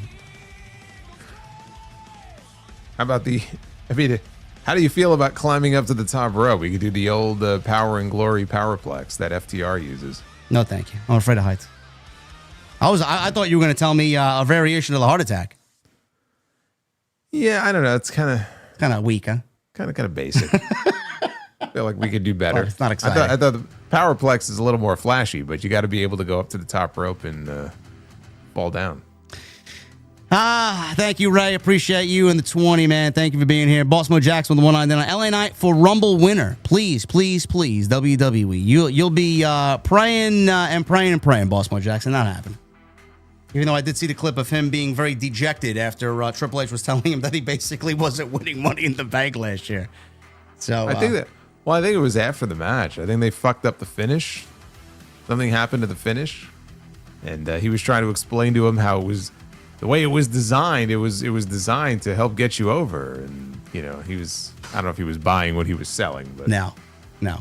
Now LA Knight's in a couple of important moments in what we've seen on social media for this new season of Unreal. 2 or 3 years in a row that he was in Money in the Bank and didn't win. Well, this year maybe his year. We'll see. Cornell with a 499. Jacob Fatu in a WrestleMania Night 2 main event before CM Punk is diabolical. Hey, they got to build a future at some point, right? How long are you going to wait on Punk? Punk was in the WrestleMania main event last year. The Night 1 and Night 2 main events, guys, are considered WrestleMania main events. Night 2 gets the nod because it's the final match of the entire show over 2 nights. So I get it. But it's still a main event. Furious Nation with a 499. Also, JD, I texted Hale Collins from ACW saying you tried reaching out. He said, thank you for letting me know. So it looks like he's interested. Well, there you go. I just sent them over my numbers for the last quarter, bro. So we'll see what happens. Duff's Vids with a 199. Total non-stop advertisements. That's exactly what it was. And Perez Elton. We got K-Dot with a 199. I need a breaker back shot now. Hashtag big dog. Wow. He needs it now. You should keep that to yourself. I don't want to know anything about that. Scott C with a 499. Solo, congrats on 10 years of first time meeting you at SummerSlam in 2016 when you turned up from your tweets. 10 years later, TNT and you guys are together. Heart emoji, whiskey emoji, and trophy emoji. And he says, hashtag Scotland. Thank you, man. That's a long commitment there. There it is. That's right. That was at the KBH Beer Hall. Ah. And I think you were there. I showed up for like half an hour. Yeah, you were there, and then I think a lot of us the ones who were going to SummerSlam, we just walked over to the Barclays Center. Yeah. Scotty, thank you, brother, for all the support over all these 10 years, man. Appreciate you. Michael Krause with it, too. Congratulations on 90K, Jason. Yeah. Thank you, my friend. Hollywood guy with a $5 super chat. Chad Gable in the Rumble. And will Kevin Owens appear in the Rumble? Chad Gable, yes. KO, no. Though I miss KO. I miss KO greatly, personally. Yeah. We might even see Gable from what I saw back on TV this week, this coming Monday. So, yeah, if not then, for sure, he'll be in the Rumble. Furious Nation with a $9.99. Thank you, brother. Bruce is a clown for pitching Gunther losing to Pat McAfee. Bruce, Dog, Koski, and Hayes all got to go. Drain the swamp. Nothing will change as long as those four are there, even with Triple H taking over from Vince. Hayes, I read somewhere that Hayes is not really a part of the creative team. He only is a part of the creative team in certain PLE aspects for big matches. I know he works accordingly with Roman Reigns and Paul Heyman, stuff like that. Cody. Bruce is involved in way too much. Ed Koski's been there forever. And Road Dogg is just fucking hopeless. So I don't know. Something needs to change. The only one I really trust is Ryan Ward, honestly, from his days in NXT. And he's been very consistent from there to the main roster. I don't know how you feel about the writing team, but not a fan. Just give me some good fucking television. That's all Jason wants. Levi with a 40 months. Cricket story from your Raw post show absolutely killed me, JD. Yes, it was a horrifying experience. So you won't be subscribing to Cricket Wireless anytime soon? No, I will not. No. Scarred for life. Yes, I am scarred for life for the Crickets. The Crickets, they invade my home every year, man. I can't take it. Caden, well, the one I deny. Can you see Roxanne winning Money in the Bank this year? Yes, I could. Jason actually predicts her to win it. Yep. Alex with a $5 super chat. Do we see a huge return to WWE for Giovanni Vinci and a major push for... I'm sorry. Nope. I'm sorry, Alex. I laughed. Not even finish your super chat. Speaking of pushes, I'll push myself out. I don't think he's wrestled a single match since he left WWE. Bro, the guy's retired to his Italian villa, man, and he's in witness protection. Yes. I don't know what happened there, but he's gone. Steph 497 with 6 months. Knowing Triple H, Hobbs is probably going to lead Alpha Academy. Well, let's not write him off so quickly, okay? He'll be the new bodyguard for The Miz as The Miz goes after Carmelo Hayes in the U.S. title. Zachary Cologne with a $4.99. No message. Thank you, Zachary. Demeter Bullion with a $7.99. The common sense and logic ends here. My name is the guy from the guy's house, and I'd like to be Will My Loopy. Doopy is my favorite day. I'm a nice dude with a hat on my pat. If you can... Jason agrees, Demeter. You won him over, and then you threw it all away. Furious Nation with a $4.99. JD is the Cricket's kryptonite. Glad you got that cricket yesterday. I hate bugs. Yeah. It won't be the last. I'm sure there'll be... the summertime is the worst. But Wednesday was fucking legitimately terrifying. Len with a $1.99. Solo, our Mets made a trade for Louis Robert Jr. Yeah. Tell my level of excitement here with all these off-season moves. Who did they just sign? Bichette? So, yeah, they signed Bo Bichette. And I'm just intrigued by this idea that we have Bo Bichette playing third base, which is a position he's never played before. And across the diamond, we have, I think it's Jorge Polanco playing first base, which is a position that he's never played before. So this will be very interesting. It's like a NXT rookie getting thrown into the deep end over there. Yeah. We'll see what happens there. I don't know. A couple more weeks and spring training begins. Matt Ruiz with a 10. I want Pierce to tell Braun that he can enter the Rumble as long as he wins a match. Winner goes into the Rumble, and surprise, it's against Bronson Reed, tearing them apart slowly. Man, not a bad idea. Probably better than what Road Dogg could come up with. Well, maybe he should start them both out in the Rumble, 1 and 2. Yeah. Braun Breaker and Bronson Reed. Not a bad idea. And we'll end with this. Furious Nation with a $1.99. Congrats, Solo, on 90K. Keep it up, bro. Thank you, brother. There you I go. appreciate it. Those are going to be my my parting words here. Just thanking everybody for all the kind words and helping get me to 90K. It's very cool. It's not easy. It's not easy to build an audience on YouTube, but we're building slowly but surely, and I appreciate all the love. There you go, man. Quick and to the point and simple. Thank you guys very much. I appreciate everybody, as does Jason. Great episode tonight. In and out of here in 3 hours. And we will see you right back here next week for episode 131. It is the Rumble Go Home. So we'll have our Rumble predictions. I may come up with some cool questions so we can stump the monster on it and really kind of push the limits on what he's thinking about the Rumble next week. So, well, we'll talk about that. We got Dynamite tomorrow. I don't know what is on tap for Dynamite, but I know Swerve and Kevin Knight are wrestling. And MJF and Brody King will probably be set up for the pay-per-view. So we'll both be live for that. And WWE television is going back to normal time. Thank God. So we'll revisit all that next week. Thank you guys very much. Follow us on social media, YouTube. Everything's linked down below. Please leave a comment. Helps us out tremendously. And continue to hit that thumbs up. Again, all that helps us out in the YouTube algorithm. We will see you next week for episode 131. Right here on Tuesday Night Titan. We'll see you guys later.